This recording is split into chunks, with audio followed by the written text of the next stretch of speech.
भक्तों के जीवन में बलराम जयंती का, बलराम जी का हमारे जीवन में बहुत बड़ा महत्व है। लेकिन बहुत बार हम बलराम जी की इम्पोर्टेंस नहीं जान पाते, तो इसलिए उनके बारे में जब हम ऐसे दिन दिवस पर चर्चा करते हैं, तो ऑफ कोर्स कल बलराम जयंती हो चुकी है, लेकिन हम एक एक दो दिन पीछे कर सकते हैं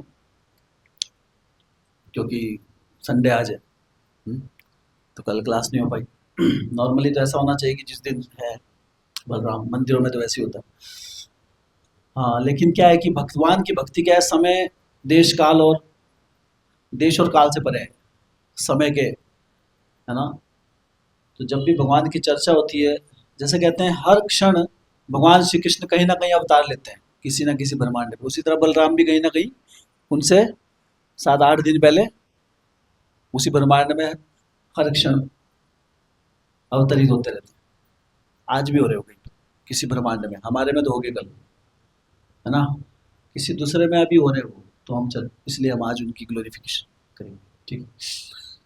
तो बलराम जी जो हैं दरअसल भगवान श्री कृष्ण जो हैं उन्होंने अपने आप को विस्तार किया। शास्त्र कहते हैं कि एकला ईश्वर कृष्णा आर सब भृत्य, एकमात्र कृष्ण जो है वो क्या है, ईश्वर है, ईश्वर परम कृष्णा, हाँ परमेश्वर भी वही है। और आर सब भृत्या, तो कृष्ण सबका भरण पोषण करने वाले हैं और बाकी सबका भरण पोषण पोषण हो रहा है। तो ये भगवान श्री कृष्ण का स्थान है। तो भगवान से ही हर चीज, हर व्यक्ति, हर जीवात्मा और ये पूरी सृष्टि उनसे ही आई है। तो सबसे पहले क्योंकि भगवान जो है वो है रसराज, हाँ अलग अलग रसों का आस्वादन करने वाले, अपने भक्तों के साथ आदान प्रदान करने वाले, ऐसे हैं भगवान रसराज कृष्ण। तो अभी रसराज किसी बात में रस कब आता है? अकेले बैठने में कोई रस नहीं है। आप कमरे में अकेले बैठे हो, क्या रस है? लेकिन जब दो आदमी कुछ चर्चा कर रहे हैं, कोई रिश्तेदार आ गया आपके या कोई सगे संबंधी आ गए, फिर बातचीत हो रही है किसी टॉपिक पे, तो फिर रस आता है। अलग अलग प्रकार के रसों का आस्वादन व्यक्ति करता है अलग अलग संबंध के साथ, जैसे वात्सल्य रस, शांत रस, साख्य रस, दास्य रस, माधुरी रस। ये 5 मुख्य रस हैं और ऐसे अनेकों दूसरे द्वितीय रस भी हैं। तो ऐसे व्यक्ति, लेकिन रसों का आदान प्रदान करने के लिए किसी व्यक्ति की जरूरत होती है, तो इसलिए भगवान श्री कृष्ण ने अपने आप को विस्तारित किया इस सृष्टि की रचना के लिए। फिर इस सृष्टि की रचना हुई तो कृष्ण ने डायरेक्ट नहीं की रचना इसकी, सबसे पहले जिस भगवान श्री कृष्ण ने जिस रूप में अपने आप को विस्तारित किया वो क्या है, श्री बलराम जी। उन्होंने अपने आप को बलराम जी के रूप में विस्तारित किया। प्रभुपाद जी कहते हैं कि बलराम जी में और कृष्ण में क्या अंतर है, एक एक ही अंतर है। क्या अंतर है? हाँ हाँ, कलर का फर्क है सिर्फ। कृष्ण श्याम वर्ण के हैं और बलराम श्वेत वर्ण के। कृष्ण है जैसे बरसात के मेघ, घन के, बरसात के बादलों के समान है कृष्ण। और जो उसके अलावा जो दूसरे नॉर्मल बादल होते हैं, बसंत के बादल जो वाइट होते हैं, हाँ आगे पीछे भी होती है ना बारिश, लेकिन बरसात में आप देखो बहुत घने काले काले बादल होते हैं, है ना। तो ये किसका रंग है? कृष्ण का। और जो बाकी समय के जो वाइट बादल होते हैं जब सफेद, वो किसका रंग है? बलराम जी का। तो बलराम जी में, लेकिन बेशक बलराम जी जो है भगवान ही है, उनके विस्तारित रूप है, उनके वो भी सर्वशक्तिमान है, लेकिन उनका जो भाव है वो क्या है? कृष्ण का सबसे बड़े दास का भाव है उनका, कृष्ण की सेवा का भाव है उनका। तो भगवान श्री बलराम जी जो हैं वो, उनकी एक ही धारणा है, वो क्या है? भगवान श्री कृष्ण की सेवा करना। इसलिए पूरी सृष्टि में भगवान श्री कृष्ण की सेवा के लिए उन्होंने अपने आप को अलग अलग रूपों में विस्तार किया। जब भी भगवान श्री कृष्ण जगत में आते हैं, अवतरित होते हैं, ये बंद कर दो, इससे बहुत साउंड हो रहा है। तो इस जगत में जब जब भगवान आते हैं तो साथ में कौन आता है? बलराम जी भी आते हैं, हाँ, जैसे प्रभु रामचंद्र जी आए तो कौन आया साथ में? बलराम जी। तो कृष्ण आए रामचंद्र जी के रूप में, बलराम जी आए लक्ष्मण जी के रूप में। और और किस रूप में आए? चैतन्य महाप्रभु में आए, भगवान गौर रूप में, और नित्यानंद प्रभु के रूप में आए बलराम जी। बलराम होइलो निताई। हम्म। उसी तरह कृष्ण जब स्वयं आए तो फिर स्वयं बलराम है ऐसे। तो उनका जो सेवा का भाव है, ये हम अगर बहुत ही गहराई से और बहुत ही विस्तारित रूप से देखना चाहते हैं, वो हम उनके राम लक्ष्मण अवतार में देखते हैं, बलराम जी का। जब राम बलराम जी श्री लक्ष्मण जी के रूप में आए, उनका एक ही बचपन से ही जब वो इस जगत में अवतरित हुए, हाँ, तो उनको अगर कहीं दूर सुला सुला देते थे, छोटे छोटे अभी राम, कृष्ण, शत्रुघ्न, लक्ष्मण, चार एक साथ आए, चार बच्चे एक साथ घर में, तो कितनी रौनक आ गई। लेकिन सब रोते रहते थे, चारों रोने लग गए एक्चुअली। स्टार्टिंग में जब आए ना वो, थोड़े थोड़े गैप में आए, तो रोज उन्होंने क्या कर रखा, अभी रोना ही रोना, पूरे दिन चुप ही नहीं होते थे। तो सबको बोले क्या हो गया अभी हमारे बच्चों को, है ना, इनको तो कोई सोच रहा है, कोई उसकी मालिश कर रहा है, कोई खाना खिला रहा है, उनको दूध पिला रहा है, माताएं सब ध्यान रख रही है, कोई खिला रहे हैं ऐसे, आले आले, क्या हो गया बच्चों को? ऐसे बोलते हैं। सब सारे मेथड लगा दिए, लेकिन उनका रोना चुप नहीं हुआ। तब क्या हुआ, तो उन्होंने सोचा कि चलो कुछ एक्सपेरिमेंट करते हैं। उन्होंने क्या किया, राम जी को शत्रुघ्न जी को एक साथ सुला दिया, भरत लक्ष्मण को एक साथ सुला दिया, कोई फर्क नहीं पड़ा, और रोने लगे हैं। फिर उन्होंने फिर घुमाया, एक दूसरे को शफल किया, फिर रामचंद्र जी को भरत जी को सुला दिया, शत्रुघ्न लक्ष्मण को कुछ नहीं हुआ। फिर लास्ट में क्या किया, राम लक्ष्मण जी को सुनाया एक साथ, और भरत और शत्रुघ्न को सुलाया एक साथ।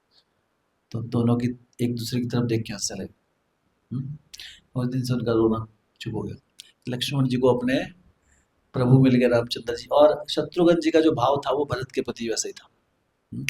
वैसे तो चारों भाई जो थे, तीनों भाई प्रभु रामचंद्र जी के ही सेवक के रूप में उनका हृदय था, लेकिन लक्ष्मण जी मुख्य रूप से भगवान श्री रामचंद्र जी से आसक्त थे, और शत्रुघ्न जो थे वो भरत जी से आसक्त थे। लेकिन अल्टीमेटली सभी रामचंद्र जी से थे, लेकिन लक्ष्मण जी का अलग स्थान है।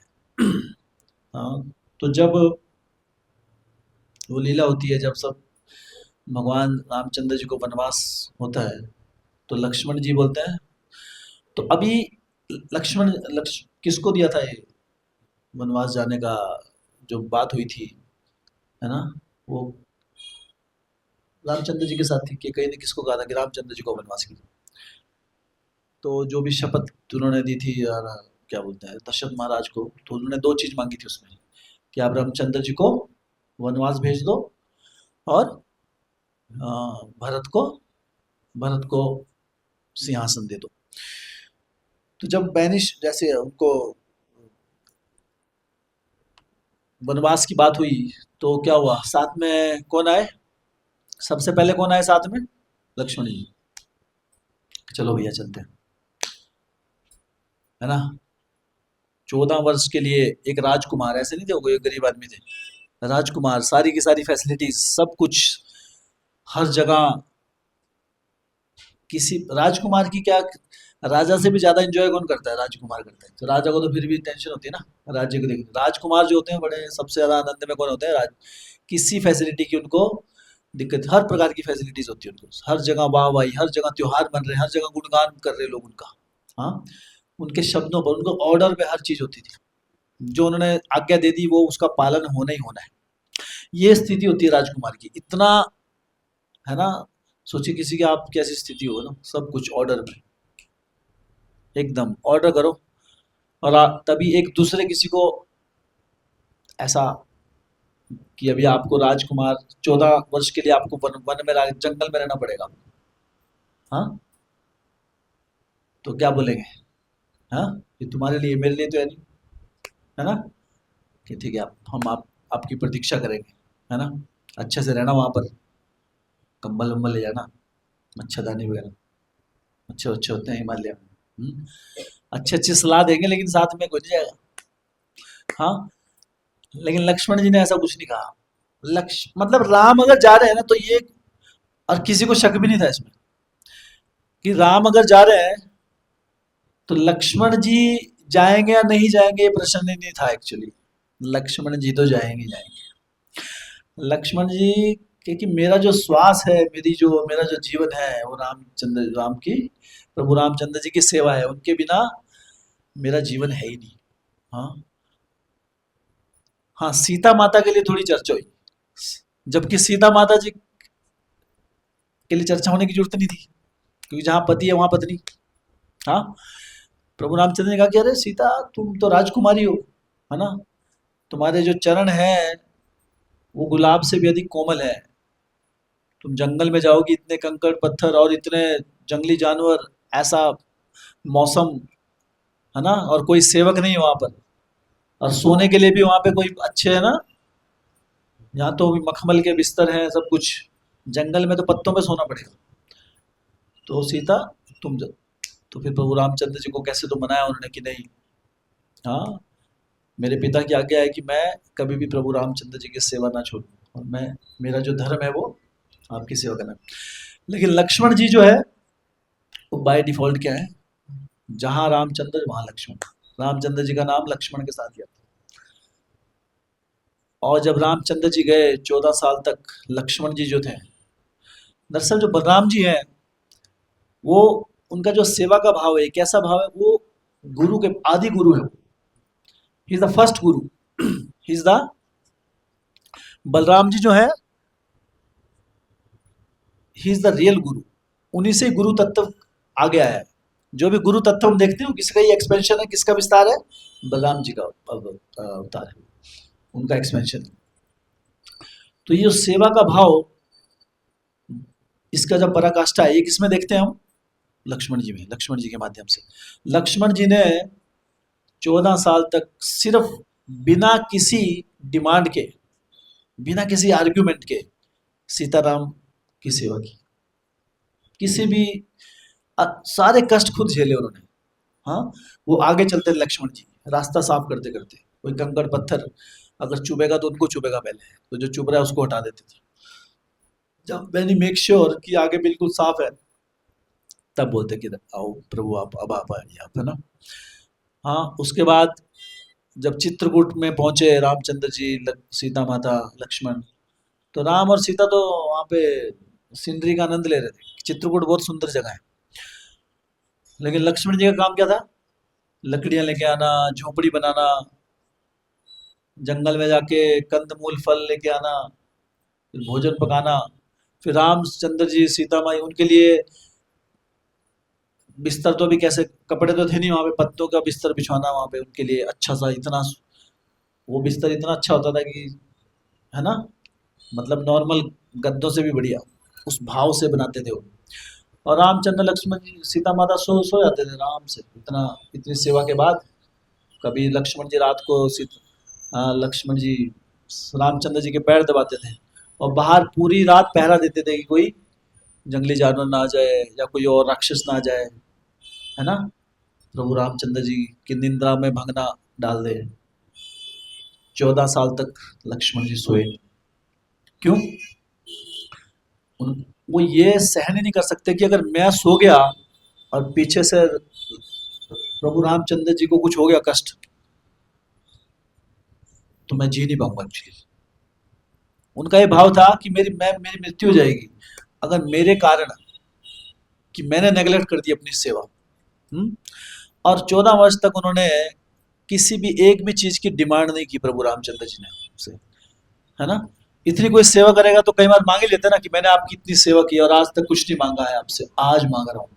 तब भी आज मांग ही लेते हैं कभी ना कुछ एक दिन, है ना। लेकिन लक्ष्मण जी ने नहीं मांगा कभी भी। लक्ष्मण जी की प्रसन्नता किसमें थी, सिर्फ सीताराम को प्रसन्न देखने में। यही सबसे बड़ी और एक्चुअल में एक भक्ति की प्रसन्नता होती है। हम्म? और उन्होंने सिर्फ नॉर्मल सेवा नहीं की, बड़ी बड़ी सेवाएं उनके पास। जब सीता माता को लेके आए तो प्रभु रामचंद्र जी ने क्या कहा, जाओ लक्ष्मण, सीता की परीक्षा लेनी है, आग जलाओ। अब ये कितना कष्टमय था उनके लिए। सीता माता जैसे सावित्री स्त्री के लिए, हाँ, इस प्रकार से उनकी परीक्षा लेना एक भक्त के लिए, एक भगवान की उनके तो आराध्या है वो सीता माता, उस उनकी, हाँ। और उसके बाद जब अयोध्या वापस आने के बाद रामचंद्र जी ने क्या ऑर्डर दिया उनको कि अब सीता माता को जाओ जंगल में छोड़ के आ जाओ। कहाँ? वाल्मीकि ऋषि के आश्रम में। और आज के बाद वो कभी भी अयोध्या में नहीं आएंगे वापस। तो इतना, तो ये सेवा तो उन्होंने की क्योंकि वो सेवक थे। सेवा कष्टमय हो या वो आनंदमय हो, सेवा का अर्थ ये नहीं होता है कि सेवा इज लाइक व्हेन, है ना, व्हाट वी लाइक। सेवा का अर्थ क्या है? इसलिए कहते हैं कि जब हमारा अच्छा समय होता है उस समय हमें सेवाएं इस तरीके से उस उत्साह के साथ करनी चाहिए कि जब हमारा कोई बुरा समय आए, ऐसा समय आए कि जब सेवा हमसे नहीं हो रही है, तो वो उत्साह जो है, अच्छे समय में जो उत्साहित सेवा की है उसकी शक्ति बनी रहती है, तब हम जब दूसरा समय उस समय भी सेवा कर पाते हैं। लेकिन जब अच्छे समय में ही हम आनाकानी करते हैं तो जब मुश्किल समय आती है उस समय तो सेवा छूट जाती है 100%। तो इसलिए जब नॉर्मल टाइम्स होते हैं उस समय हमें अपने ज़्यादा अपना साधना करनी चाहिए, जप करना चाहिए, भक्तों का संग लेना चाहिए और सेवाओं में भाग लेना चाहिए। लेकिन जब मुश्किल समय आएगी उस समय हमें उसकी मदद मिलती है। हम बीमार हो गए तो अगर हमने नॉर्मल टाइम में भक्ति अच्छे से नहीं की तो जब मुश्किल समय आएगा तो क्या होगा? उसको हम क्या देखेंगे? एक्सक्यूज, क्योंकि पहले तो की नहीं अच्छे से भक्ति, नॉर्मल टाइम में नहीं की, अब तो बहाना है, अब तो चांस ही नहीं। हाँ, जब स्वस्थ थे हट्टे कट्टे तब तो किया नहीं, जब अच्छे से बैठ के, अब तो क्या हालत ऐसी है कि बैठ ही नहीं पा रहे, है ना।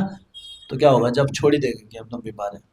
लेकिन अगर भक्ति उस समय अच्छी कर रखी है तो जब बीमारी में क्या होगा? हाँ, उस समय भी आपकी भक्ति नहीं छूटेगी, उस समय भी कृष्णा वो शक्ति देंगे आपको कि अपनी हमारी जो, हाँ, जो हमारी साधना है वो कम ना हो।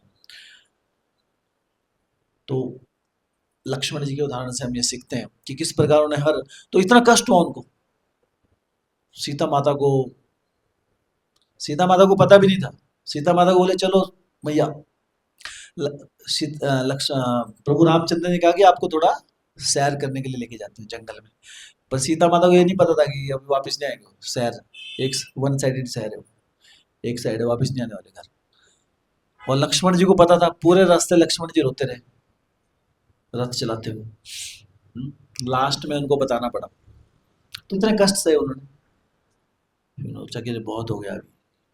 तब उन्होंने मन में ठाना कि अभी सेवा बहुत हो गई है ना, प्रभु की सेवा तो मुझे करनी है, पर ये छोटा भाई बनना दिक्कत वाली बात है। अगले अवतार में मैं क्या बनूंगा? बड़ा भाई। दाऊ जी तो अगले में क्या बने हो? बलराम जी। और नित्यानंद प्रभु दोनों में क्या? बड़े भाई के रूप में, ताकि जो लक्ष्मण जी का रोल निभाते हुए अभी बड़े भाई को नहीं, इतना नहीं बोल पाते थे कृष्ण, लेकिन बलराम जी और नित्यानंद प्रभु के रूप में भी उनका जो भाव था वो क्या था? सेवा का ही भाव था। तब भी वो सेवा ही करते थे कृष्ण की सेवा में, हाँ। लेकिन फिर भी रोब भी झाड़ देते थे, ज्यादा ही कुछ है तो बलराम जी, हाँ। लेकिन तो जब बलराम जी कल के दिन, पिछले दिन बलराम पूर्णिमा के दिन श्री रोहिणी माता जी के गर्भ से जब वो इस जगत में आए, तो कहते हैं कि उस समय गर्मी का मौसम था। अभी देखो गर्मी, अभी बरसात गर्मी चल रही है वहाँ पे, है ना। तो अभी ये अभी आपको फैन बंद कर देंगे तो पसीना पसीना हो जाएंगे, है ना। लेकिन जब कृष्ण बलराम इस जगत में आए उस समय पूरी पृथ्वी देवी वृंदावन में, वृंदा देवी ने इतनी खूबसूरत वहां पर अरेंजमेंट करके रखी हुई थी कि वहां पर गर्मी ग्रीष्म ऋतु में भी क्या था, जो वृक्ष थे उसमें बहुत सुंदर सुंदर फूल खिले हुए थे, खुशबूदार। यमुना मैया जो थी वो इतना हवा के साथ, यमुना मैया से जो हवा गुजरती थी वो चार पूरी वृंदावन में फैलकर एक बहुत ही, है ना, मधुर अनुभव सब भक्तों को देती थी। और किसी भी कभी किसी भी प्रकार की वहां पर वातावरण को लेकर किसी, है ना, कुछ पृथ्वी पृथ्वी की जो ऑपुलेंस है आप, हाँ, किसी भी प्रकार की कमी नहीं दी। क्यों? क्योंकि भगवान श्री कृष्ण उस समय, कृष्ण बलराम वहां पर उपस्थित थे उस समय। तो बलराम जी जो थे और कृष्ण, वो इतना सेवा का भाव था बलराम जी का कि बलराम जी ने अपने आप को हर चीज में विस्तारित किया हुआ था। बलराम जी कहते हैं, शास्त्र बताते हैं कि भगवान श्री कृष्ण के जो जूते हैं वो भी क्या है, बलराम जी की, वो कृष्ण बलराम जी का ही विस्तार है। उनके गले में पहनने वाली माला, उनके वस्त्र, हम्म, हर चीज क्या है, अपने आप उस धाम में विस्तार किया उन्होंने अपने आप को, हर चीज में। उसके बाद अलग अलग रसों में विस्तारित किया अपने आप को। बलराम जी जो थे वो भगवान श्री कृष्ण के रूप, उनके साथ क्या व्यवहार था उनका, उनका साख्य रस भी था उनका, उनके साथ मित्रता का भी व्यवहार था। उनके मित्र के रूप में भी उनसे जब वो खेलते, एक साथ खेलने जाते थे, एक दूसरे का हंसी मजाक करते थे। हाँ, तो भगवान को उन्होंने आनंद दिया कैसे, मित्र बन के, मित्रता का आस्वादन कराया भगवान श्री कृष्ण को। किसने? बलराम जी ने, सुप्रीम मित्र। हाँ, हर सुख दुख में जो साथ हो, ऐसे मित्र के रूप में अपने आप को, जो वृंदावन में थे वो, उनके यहाँ हंसी मजाक करना। एक बार तो क्या हुआ, बलराम जी और कृष्ण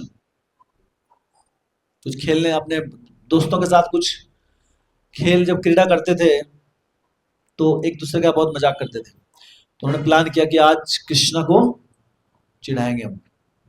हाँ, तो उन्होंने कहा कि अरे, तो कृष्ण भी आए घर से, बाकी दोस्त आ चुके थे पहले खेलने के लिए, तो कृष्ण थोड़े बाद में आए, थोड़ी लेट होगी उनके से। अभी कोई भी कुछ खेल रहे थे, मान लो कुछ मैच था उनका, रस्सा कसी का मैच। तो जब कृष्ण आए तो सारे कृष्ण को देख के हंसने लगे। हाँ, ऐसे ऐसे मुंह मुंह छुपा छुपा के हंसने लगे थे ना, और ऐसे ऐसे कर रहे उसको। तो कृष्ण को समझ नहीं आया, अभी ऐसे कोई चिढ़ाने लग जाएगा तो ऐसे ही परेशान हो जाए सामने। बोले क्या हुआ, क्यों क्यों हंस रहे तुम ऐसे मुझको? हाँ, बोले हाँ, बता दे, नहीं बताएंगे। तो एक दूसरे को ऐसे ऐसे हंस रहे, चिढ़ा रहे, हंस रहे, चिढ़ा रहे, है ना।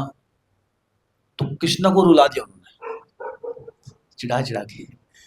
हाँ, तो कोई कृष्णा को ऐसे कर रहा है, अरे कृष्णा सब पता है हमको, सब पता है। अरे क्या पता है? हाँ, अरे बताओ, मुझे तो बताओ। हाँ, बोलते हमको पता है कृष्णा। बलराम बता दें? बोले नहीं नहीं नहीं, चिढ़ जाएगा वो। हाँ, चलो बता ही देते हैं। सुनो अच्छा कृष्ण, कृष्णा सुनो। हाँ बताओ। कृष्ण भी उत्सुक थे सुनने के लिए, बताओ। चल नहीं बताते। वो कृष्णा, अरे जो भी बोलना था उनको, हरामी हो, whatever, जैसे दोस्तों में बोलते हैं जैसे। तो कृष्ण ने, तो जब कृष्ण बहुत विलाप ऐसे करने, तो बोले कृष्णा दरअसल हम हंस तो रहे हैं, लेकिन एक्चुअली हमें एक सीक्रेट पता लगा तुम्हारा, कि तुम नंद यशोदा के पुत्र नहीं हो। हाँ, तुमको तो ऐसे कहीं पे पड़े हुए थे, हम उठा के लेके आए तुम्हारे को। हाँ, जैसे होता ना, कई बार बोलते हैं, करे तो हॉस्पिटल में पता लगा है, कई बार चिढ़ाते रहो। बोले तो तुम असली पुत्र नहीं हो, तुमको तो ऐसे ही कहीं से उठा के लेके आई है यशोदा माई, तुम असली पुत्र नहीं हो। बोले क्या मतलब है तुम्हारा असली पुत्र नहीं हूँ मैं? मेरे पिताजी हैं। हाँ, नंद बाबा मेरे पिता हैं, सब जानते हैं। हाँ, और यशोदा मेरी, मेरा नाम यशोदा नंदन है। हाँ, बोले नहीं नहीं नहीं, वो बोलने की बात है, ऐसा कुछ नहीं है। बोले नहीं नहीं, तुम सब मुझे चिढ़ा रहे हो ना। बोले नहीं नहीं कृष्णा, हम सीरियसली बता रहे हैं। अच्छा ये बताओ, नंद बाबा देखे आपने कैसे हैं? गोरे है ना? यशोदा मैया कैसी है? गोरी है ना? फिर समझ में आया कुछ? उधार लिया तुमको कहीं से, गोद ले रखा है ना? है ना? ऐसा तुमने कहीं पे देखा है? देखो बलराम है, श्वेत वर्ण है, बलराम गोरे हैं, यशोदा नंद गोरे, बलराम जी गोरे, तो समझ में आ रहा है, रोहिणी माता जी गोरी है और वसुदेव भी गोरे हैं, वो वसुदेव उनके पुत्र थे। लेकिन तुम तो किसी एंगल से नहीं लगते एक्चुअली, तुम तो चुराए हुए हो एक्चुअली। और हाँ, लेकिन ठीक है, हम बलराम बोलते हैं नहीं, फिर भी मैं तुमको भाई मानता हूँ, टेंशन मत लो तुम, मेरे भाई हो तुम। हाँ, पर सच्चाई तो सच्चाई है कृष्णा, है ना? ऐसा तुमने कहीं देखा नहीं होगा, है ना? ऐसा होता नहीं है एक्चुअली नॉर्मली। इससे स्पष्ट होता है तुम उधार, मतलब किसी और से तुमको गोद लिया हुआ है। और कृष्ण का खेलना तो छोड़ो, सब छोड़ के रोते रोते मैया मैया मैया चिल्लाते चिल्लाते नंद भवन में जाके जोर जोर से, है ना, चिल्ला चिल्ला कर रोने लगे पेट के बल, है ना, मैया मैया मैया। यशोदा में क्या हो गया? तू तो खेलने गया था। हाँ, गोपाल तू वापस क्यों आ गया इतनी जल्दी? तुमने मुझे नहीं बताया आज तक कि तुम मेरी मैया नहीं हो। नंद मेरे पापा नहीं है। और वो बलराम बोलता है कि मुझे उधार लिया है किसी से। हम्म, हाँ ऐसा है मैया, मैं तुम्हारा पुत्र नहीं हूँ क्या? और जोर जोर से रो अब यशोदा माता को देख के और अभी वॉल्यूम और बढ़ गया उनका रोने का। होता है ना मम्मी जब, पहले तो रोता है आदमी, जब बच्चे कैसे होते हैं, अब दिख जाए मम्मी पापा तो और चिल्ला शुरू कर देते हैं। तो उन्होंने किसने कहा, हाँ किसने किसने ये जरूरत की कि तुमको, तुम मेरे, हाँ मेरे, मेरे लाल हो तुम, मेरे गोपाल हो। हाँ, किसकी हिम्मत हुई तुमको ऐसा कहने की? हाँ मैं एक एक की क्लास लेती हूँ और छड़ी लेकर उनको समझाती हूँ कि नहीं नहीं नहीं। हाँ, बोले नहीं भैया, खाओ कसम। सारे बोले तो तुम किसी भी किसी की शपथ खिला लो मुझसे, तुम मेरी, मेरे गोपाल हो। हम्म, तो कैसे कैसे ऐसे रोते रोते रोते कृष्णा यशोदा माँ की गोद में सो गए। और जैसे बच्चे बाद में भूल जाते हैं, कृष्णा भूल गए बाद में ऐसा हुआ। तो ऐसा बलराम जी लीलाएं करते थे साख्य रस में। हाँ, रस को बढ़ाने के लिए। और कई बार दास्य रस में कृष्ण की सेवा करते थे। कृष्ण जब सो जाते थे कृष्ण के पैर दबाते थे बलराम जी। तो दास्य रस में दास दास के रूप में भी सेवा करते थे। हम्म, उनको हवा करते थे, किसी चीज की जरूरत होती थी उनको लेके आते थे, उनको भूख लगी प्यास लगी उनको खुद भी खिलाते थे कई बार। हाँ, और कई बार वात्सल्य रस भी आया था तो उनके अंदर, माता पिता के जैसे। कृष्णा ने मिट्टी खाई तो पकड़ लिया, कृष्णा ये गलत है, चलो पकड़ के ले गए उसको यशोदा मैया के पास। हम्म, तो सही गलत बताते थे उनको, ये ठीक नहीं है कृष्णा ऐसा नहीं करना, वैसे तो माता पिता वाला रूप भी था वैसा। हाँ।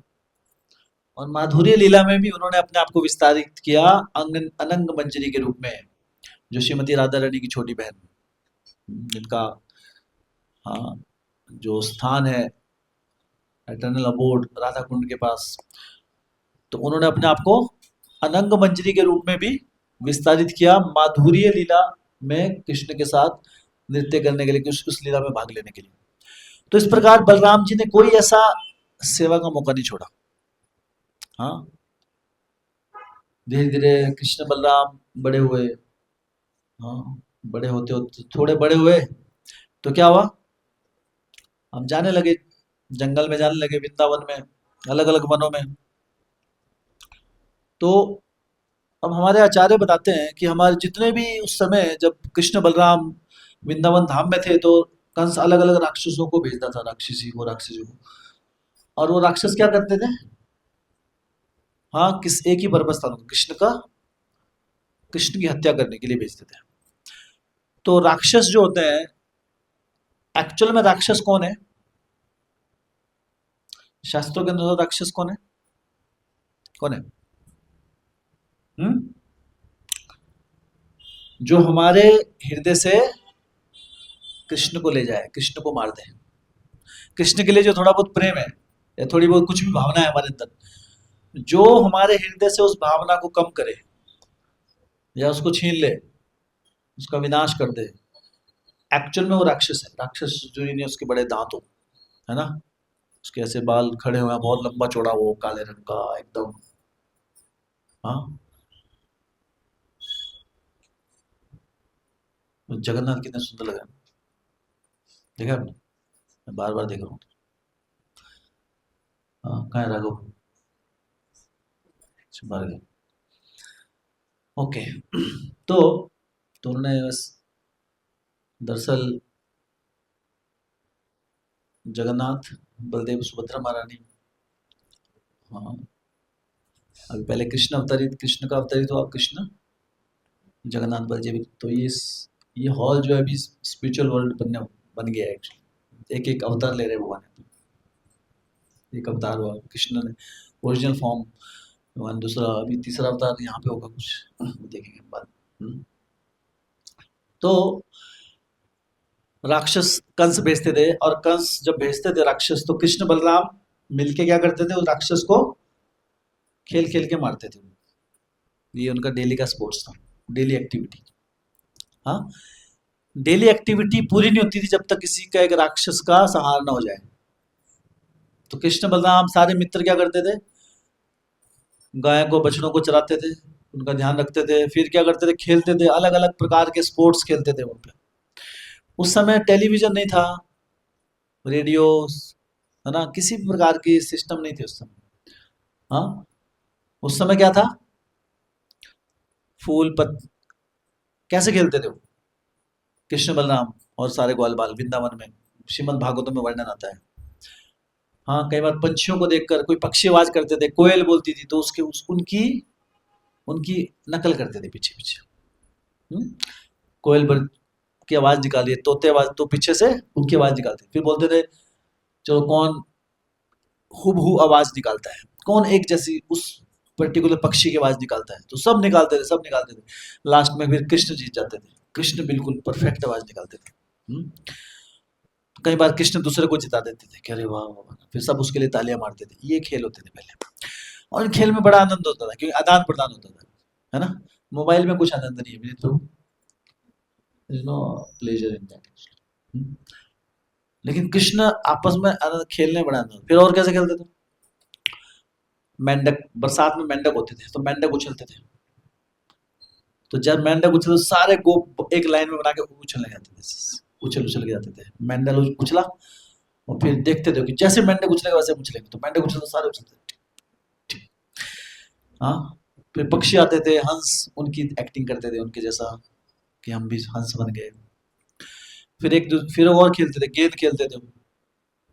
हाँ, आमलकी नाम का एक वृक्ष होता है, उसके वृक्ष, उसके फूल, फल, उनको फेंकते थे, कैच करते थे, है ना। फिर कई बार क्या होता था, एक भक्त क्या, एक झाड़ी, एक डंडा लेकर, तो इधर से कोई फूल फेंकता था, वो डंडे से मारता था। हम्म?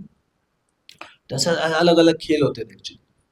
और इस प्रकार, और क्या खेल था उनका, फिर उनका प्लेजर पास टाइम क्या होता था, कृष्ण बलराम और सारे ग्वाल वाले एक साथ बैठते थे प्रसाद के लिए, एक साथ।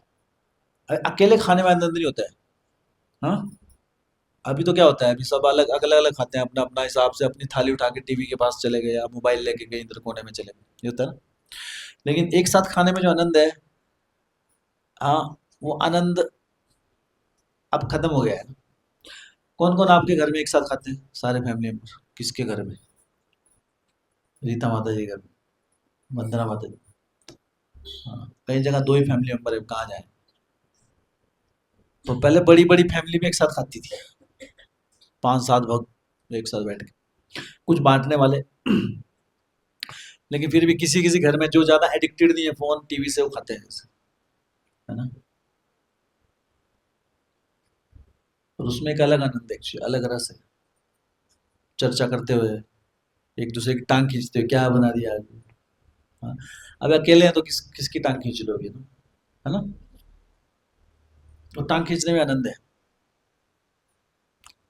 आता है उसमें टांग खींचना। कई बार जबरदस्ती करने में, करे चलो एक और खाओ, क्या आएगा ना, कुछ खाता वाता नहीं है कुछ, एक और रोटी, अरे बस बस बस, बहुत हो गया, पेट भर गया मेरा। अरे कुछ नहीं, पेट भर गया, भर गया। हाँ, सूख के हड्डी हो गए। तो मम्मी कैसे बोलती है ना, या कोई दूसरा, या साथ वाली बहन अब दूसरी बहन को बोल रही है ना, क्या हो गया तुझे ना, पहले तो लौकी थी फुल चढ़ी बन गई अब तू, हम्म, पतली सी। डालो डालो इसकी एक रोटी और डालो इसको, अरे नहीं नहीं नहीं, पेट भर गया मेरा। अरे नहीं नहीं, डालो डालो इसको। फिर तीसरा, नहीं नहीं, तीसरा वो फोर्स करेगा ना, खिलाओ इसको, अरे नहीं, है ना, वो मना कर रहा है। फिर गुस्सा भी आता है बीच में, है ना, पेट फाड़ दो मेरा, है, तुम यही चाहते हो ना, मर जाऊं मैं, लेकिन उसमें भी आनंद है, और फिर उसमें हंसी भी चल रही है। लेकिन ये सारा आनंद क्या है, अभी खत्म है। अब ये आनंद किसने ले लिया अभी? अकेले फोन। अब फोन तो निर्जीव है ना, उसको ना हमको आनंद आ रहा है ना उसको आ रहा है। हाँ, निर्जीव के साथ क्या आदान प्रदान कर लोगे आप, है ना। तो कृष्ण बलराम बैठते थे, और फिर क्या वहां पे क्या लीला होती थी? सबसे पहली लीला, चलो भाई गैस, आज कौन क्या लाया है। हाँ, तो गैस करते थे, है ना, देखते थे जिसकी पोटली में, इसकी पोटली में क्या है, गैस करो। तो ये भी एक खेल है, आज मधु मंगल क्या लाया है। तो सब सूंघ के बता रहे, मुझे लग रहा है ये ना आज पकोड़े लाए। नहीं नहीं नहीं नहीं, गलत, मधु मंगल। तो फिर अलग अलग गैस करते थे, जो सही गैस करते थे, वाह वाह वाह, हरि बोल, जय जय, ऐसे फिर करते थे, है ना, उसको उछालते थे, अरे अच्छा गैस किया। वे सब अपनी रिपोर्ट फिर एक दूसरे से शेयर करते थे, है ना, कि तुम एक दूसरे को खिलाते थे। भागवतों में बताया है, कृष्ण कई बार जबरदस्ती कुछ खा लेते थे दूसरे का उठा के, तो उधर से पीछे से मंतु मंगल आके उनके ऐसे मारते थे, और उनके मुंह से वो निकल के मधु मंगल के मुंह में चला, तो ब्रह्मा जी परेशान हो गए कि ऐसे भगवान है झूठा खा रहे हैं। तो वृंदावन में जो भगवान का भाव है वो बहुत ही कैसा भाव है, ये है, इसलिए वृंदावन धाम सुप्रीम धाम है। वहां पे औपचारिकताएं नहीं है। कृष्ण को वहां पे सब जानते हैं कि कृष्ण भगवान है, पर कृष्ण को कोई भगवान की जैसी वैल्यू नहीं देता। वहां पे अपना दोस्त समझते हैं, अपना, है ना, बच्चा समझते हैं, अपना प्रेमी समझते हैं। तो कृष्ण उनके लिए क्या है, सबका। लेकिन वहां पर औपचारिक, वैकुंठ धाम में औपचारिकता है। अब हमारी जो भक्ति है, हमें कैसे करनी है भक्ति? कई बार हमें अट्रैक्टिव लगती है भक्ति, है ना, हम भी कृष्ण के साथ मजाक करेंगे, कृष्ण के ना, कृष्ण को कंधे पे चढ़ जाएंगे। लेकिन हमारी भक्ति के, हमारा भाव कैसा होना चाहिए भी कृष्ण के लिए? उसमें औपचारिकता होनी चाहिए भी, क्योंकि हमारा वो योग्यता नहीं है हमारी। इवन वैकुंठ के लोग के जो वासी हैं, वो भी नहीं, वो भी औपचारिकता रखते हैं। तो हमारी, हम अगर हम सोचते हैं हम वैकुंठ वालों से ज्यादा है, वैकुंठ में जो लक्ष्मियां हैं और जो वहां पे दास हैं, अगर हमें लगता है कि हम उनसे बड़े हैं, तो फिर कृष्ण को बोले, है ना, कृष्ण के साथ मजाक करना, है ना, कृष्ण को ऐसे थप्पड़ भी लगाते गई, है ना, गोपाल खाएगा, खा खा। तो ये औपचारिक नहीं, ऐसा नहीं करना है भगवान के साथ। वैकुंठ धाम में कोई भी विष्णु के ऊपर कंधे पे नहीं चढ़ता एक्चुअली, सोच भी नहीं सकता एक्चुअली। लेकिन ये सारी औपचारिकता, जिन्होंने कई लाखों करोड़ों वर्षों के बाद, इतनी तपस्या के बाद वो स्थिति में पहुंचे हैं, कृष्ण ने अपनी उस माधुर्य धाम में उनको एंट्री दी है, गोलोक धाम में। और वहां पर कृष्ण, किसी को लगे भी कृष्ण भगवान है, कृष्ण भुला देते हैं उसको। तो ये जब कृष्ण हमें भुलाए कि वो भगवान है, तब तब वो संबंध कृष्ण के साथ ठीक है। लेकिन जबरदस्ती नहीं, पता है हमको भगवान है ना, लेकिन उनको, हाँ, उनको भगवान जैसे ही ट्रीट करना है, साफ सुथरे होकर उनसे, उनकी सेवा करनी है। कई लोग तो सुला भी लेते हैं साथ में अपने ना, है, मेरा गोपाल है, अपने तकिए में रख के साथ में, रात को, है ना, रात को ही पता नहीं हाथ कहीं मर, है ना, कहीं रात को गए, हाथ लगा नीचे, ठन ठन, फिर सुनता है, अरे क्या घंटियां कहाँ बज गई, वो गोपाल गिर गए नीचे। अरे नहीं नहीं, कुछ नहीं होता, अरे अरे आ जाओ वापिस। तो कई लोग करते हैं ऐसे, सुना है मैंने। तो इस प्रकार का प्रेम जो है, ये साहजिया भाव, अगर ये रहेगा तो वो भाव में कभी नहीं जा पाएंगे। कृष्ण उस वहां एंट्री कभी देंगे नहीं, उस माधुरी धाम में actually। लेकिन वहां के वासियों का ये भाव था, भाव है। तो ऐसा हर रोज की दिनचर्या होती थी, और फिर जब सबने खा लिया पी लिया, पेट भर गया सबका, फिर सब आराम करते थे। हाँ, कृष्ण को सब सब एक एक करके सब सेवाएं करते थे कृष्ण की, कृष्ण बलराम को। और उनका हवा करने का फैन नहीं थे उनके पास, ये वाले इलेक्ट्रिक फैन नहीं होते थे। क्या करते थे, क्या फैन थे उनके, पंखे कैसे थे, पेड़ों की डालियां लेके उससे हवा करते थे, है ना।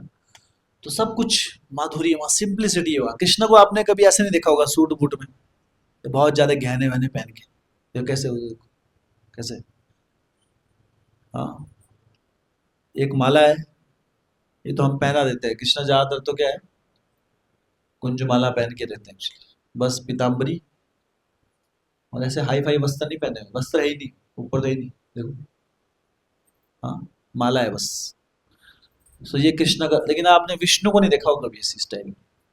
भगवान विष्णु है वो सब एकदम मुकुट वुकुट लगा के एकदम रतन से जड़े हुए, इधर कस्तूबा मणि है ना, यहाँ पे ब्रेसलेट्स कहाँ कहाँ होते हैं, और एंकल बेल्स, कानों में कुंडल, ऐसे सुसज्जित होकर बैठते हैं। लेकिन कृष्ण क्या है, वो फ्री स्टाइल, ये माधुरी धाम। हाँ, तो बलराम जी इस प्रकार कृष्ण की सेवा में अलग अलग भाव में, अलग अलग रसों में कृष्ण की सेवा में लगे रहते थे। और जब वो विश्राम करके थक जाते थे, अब कुछ एक्टिविटी चाहिए, तब वो एक्टिविटी क्या होती थी, असुरों का वध। फिर वो पूछते थे, अरे अब उठ गए, अभी सो गए अभी थोड़े दिन, थोड़ी देर, अरे कौन आया आज, कृष्णा देखो आया कोई, किसको मारे आज तो।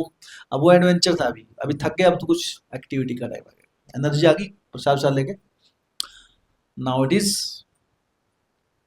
Play time. अब प्ले में क्या होता था, एक राक्षस को मारते थे वो अलग अलग स्टाइल से, और वो भागवतम में विदित है। तो हम देखते हैं श्रीमद् भागवतम में अनेकों अनेक राक्षसों का वध किया भगवान श्री कृष्ण ने, लेकिन कुछ ऐसे राक्षस हैं जिनका वध सिर्फ किसने किया, बलराम जी ने। तो शास्त्र बताते हैं और हमारे आचार्य बताते हैं कि वो राक्षस कुछ एक पर्टिकुलर अनर्थों को रिप्रेजेंट करते हैं, दर्शाते हैं कि उन अनर्थों का विनाश सिर्फ गुरु की कृपा से ही होता है। बलराम जी क्या है, आदि गुरु। तो ऐसे ऐसे डीमंस को, राक्षसों को मारने के लिए कृष्ण बलराम जी को आगे करते थे कि गुरु की कृपा से तो बहुत कई अनर्थ हैं वो भगवान के हरि नाम से चले जाते हैं। आप नाम जपो, आपके हृदय से वो चीजें कम हो जाएंगी, खत्म हो जाएंगी कुछ समय के बाद। लेकिन कुछ ऐसे अनर्थ है जो गुरु की कृपा के बिना नहीं जाता है, बलराम जी की कृपा के बिना वो अनर्थ हमारे हृदय से जाएंगे। तो बलराम जी आदि गुरु है, तो उनके रिप्रेजेंटेटिव जितने भी गुरु हैं हमारे, वो किसके रिप्रेजेंटेटिव है, बलराम जी के। हाँ, तो एक बार कृष्ण बलराम इसी प्रकार से अभी क्या कर रहे थे, वो एक गेम खेल रहे थे। कौन सी गेम, रस्सा कसी की गेम। हाँ, टग ऑफ वार। तो अब ये डिसाइड हुआ कि दो टीमें बनेगी, तो बहुत सारे ग्वाल थे, तो दो टीम बनेगी, एक टीम उस तरफ, एक और बीच में एक रस्सी थी उनके पास। अब रस्सी कैसी है, रस्सी नहीं, प्लास्टिक वाली, वो भी पेड़ों की डालियों से बनाई हुई। हाँ, पता होगा आप जो गांव में रहते हैं, रस्सियां है ना, मालजन और क्या किसके थी। तो ऐसी रस्सी बनाई उन्होंने, बहुत मजबूत रस्सी, है ना। और उससे अब क्या हुआ, अब रस्सी देखो, अभी अभी जो प्लास्टिक की रस्सी है इसमें क्या फ्लेवर है, उस रस्सी में देखो उधर डालियां निकली हुई है सुंदर सुंदर, इधर पत्ते निकले हुए, कहीं कहीं फूल भी है, कहीं फल भी है। हाँ, और दोनों तरफ पकड़ने में भी वो सॉफ्ट है।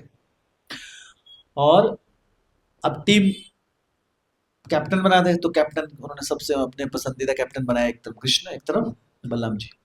कृष्ण बलराम जी कैप्टन, एक टीम के कैप्टन कृष्ण, एक के बलराम। अब उस दिन क्या, एक ग्वाल बाल उस समय उस दिन नहीं आया था, उसको घर में कुछ काम था, बीमार था। तो उस दौरान कंस ने एक राक्षस को भेजा, उसका नाम था प्रलंबासुर। तो प्रलंबासुर ने पूरी रिसर्च करके रखी हुई थी कि जिस दिन कोई गायब होगा उस दिन मैं आऊंगा। तो वो उसने, अब वो योगी था, वो सारे ये जो योग, ये जो होते हैं ना अभी सिद्धियां, पहले हर राक्षसों के पास होती थी नॉर्मली, रूप बदल लेना अपना। हम्म, मतलब राक्षस भी कर सकते थे। अभी कलयुग में ऐसा कोई रूप बदल ले तो उसको सब भगवान बोल मान लेंगे actually, है ना, सिंपल है। कोई आप कोई आए, कोई बाबा जी आए अपना रूप बदल ले, अभी एकदम बाबा जी है दाढ़ी वाले, एकदम कोई माता जी बन गई। हाँ, बोले अरे अरे तो भगवान है। लेकिन ये काम तो राक्षस भी कर सकते हैं। बललंबासुर ने अपने आप को उस ग्वाल बाल के समान बना लिया, हु एज इट इज।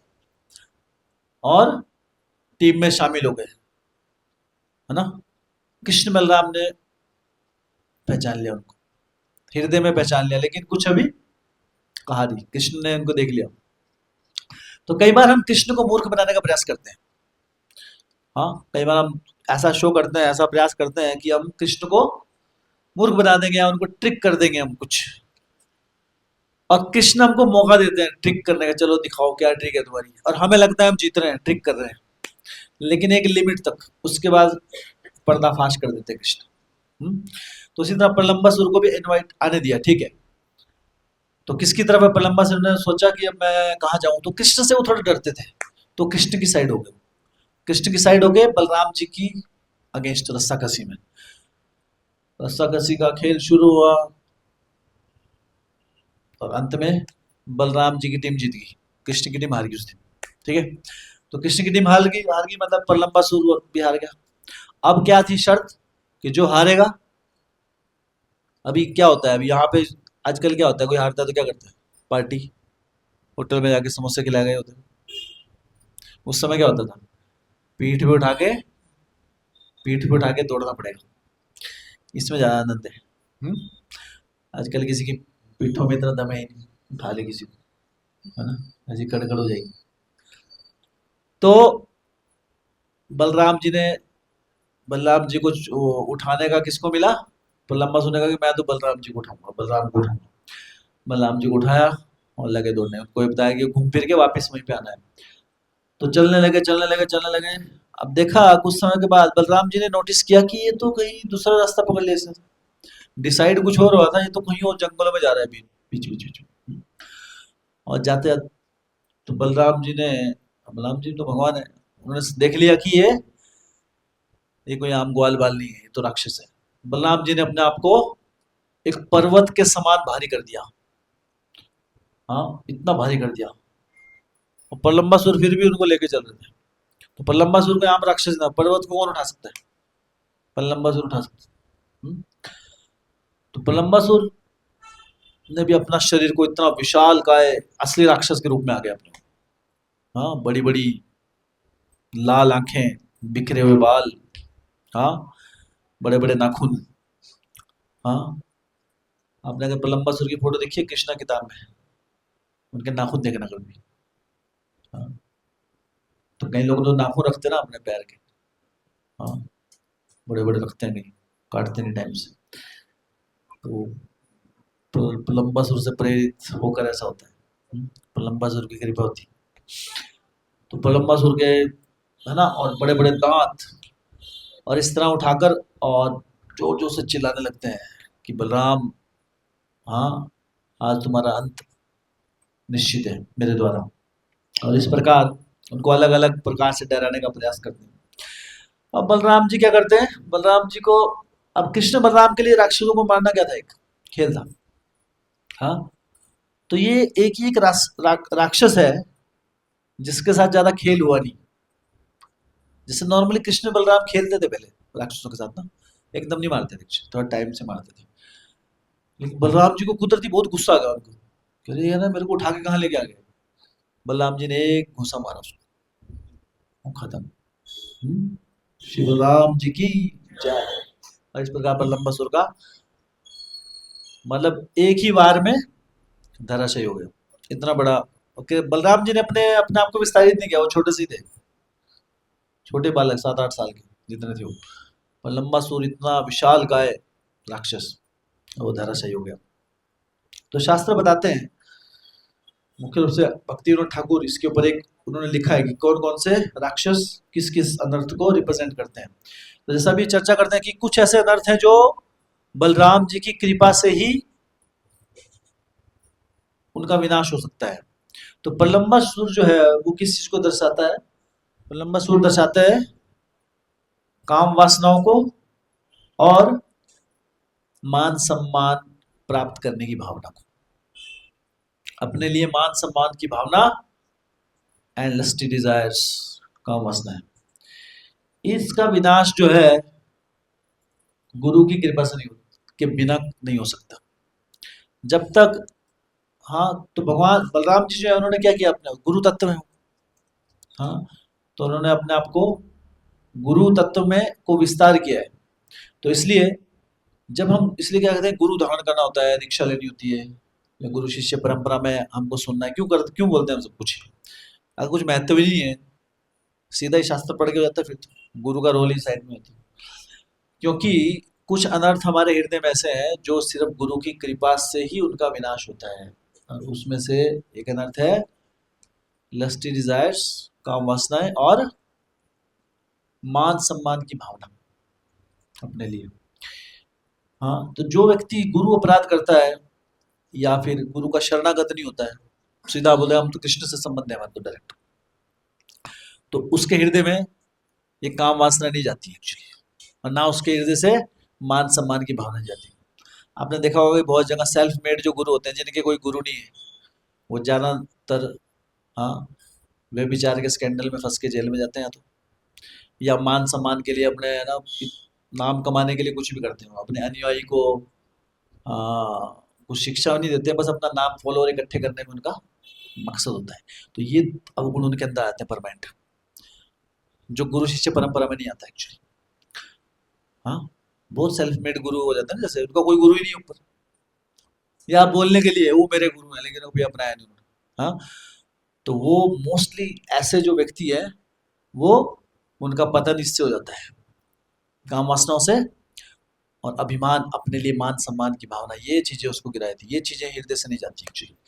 तो इसलिए बलराम जी जो है, और बलराम तत्व है, जो गुरु तत्व है, उनकी कृपा, हाँ, अवश्य। और इस इन अनर्थों के साथ हम कृष्ण प्राप्ति नहीं कर सकते कभी, यानी कि सबसे बड़ा इम्पेडिमेंट है अभिमान, अपने मान। शास्त्र कहते हैं कि it is like hogs tool. Hogs tool समझते हैं? हॉग क्या होता है? सुअर। हाँ, सुअर जो होता है वो गंद फंद खाता है। देखे आपने शहर में, देखे सुअर? आजकल तो दिखते नहीं यहाँ पे ना। सुअर देखे तो होगे सामने? अभी देखे रिसेंटली कभी? अभी देखेंगे, अभी जब वृंदावन जाएंगे ना, ट्रेन ट्रेन के तो देखना, वहां होते ही इधर उधर कई बार सुबह सुबह दिखते हो। तो हॉग स्टूल, तो वो क्या करते हैं, उनको मल मूत्र बहुत आनंद आता है उनको खाने में, सुअर को। सुअर किसको बोलते हैं? जो कुछ भी मतलब जो कुछ भी खाता है उसको बोलते हैं सुअर, कहीं का कुछ भी खाता है तो उसको सुअर बोलते हैं। तो सुअर को क्या है, मल मूत्र में आनंद आता है, जो मल मूत्र गंद चीज में आनंद ले उसको क्या बोलते हैं? सुअर।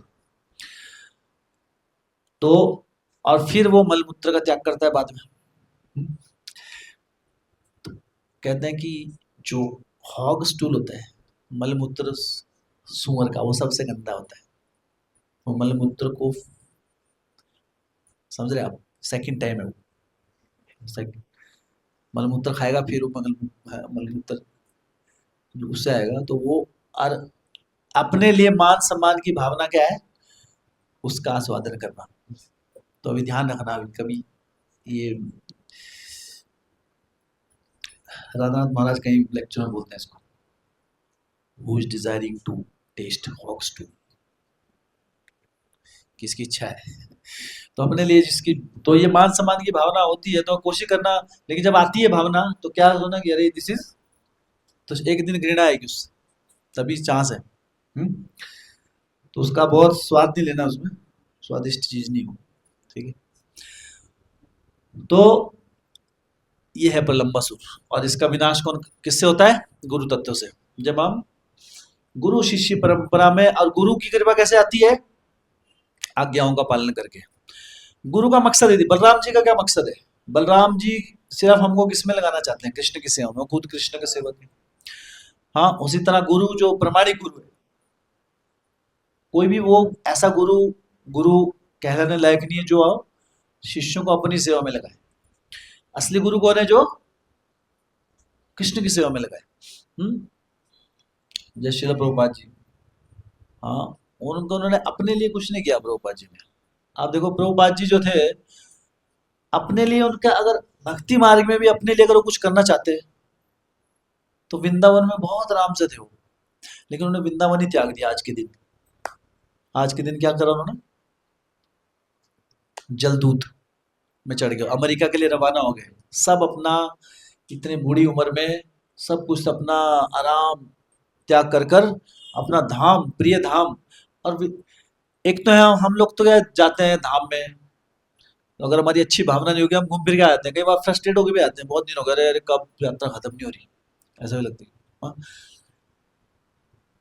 प्रभुपाद जी कई जगह प्रदर्शित करते हैं इन चीजों को, कि अगर आप भक्ति, अगर आप धाम में रहेंगे आपको अलग अलग दर्शन होते हैं।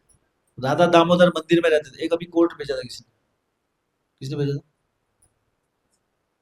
प्रभुपाद जी का कोट किसने भेजा था? अच्छा, यहाँ नहीं भेजा, किसी और का था। एक एक कोट देखा था मैंने किसी और ग्रुप से यार, एक हमारा एक चेन्नई ग्रुप, उसमें था प्रभुपाद जी बताते थे कि अगर आप राधा दामोदर मंदिर में शरणागत होकर, भगवान का शरणागत होकर रहेंगे, हाँ, नम्र भाव से, तो रूप गोस्वामी, सनातन गोस्वामी, भूगर्भ गोस्वामी, जीव गोस्वामी, ये कभी भी आपको दर्शन देने आते रहेंगे।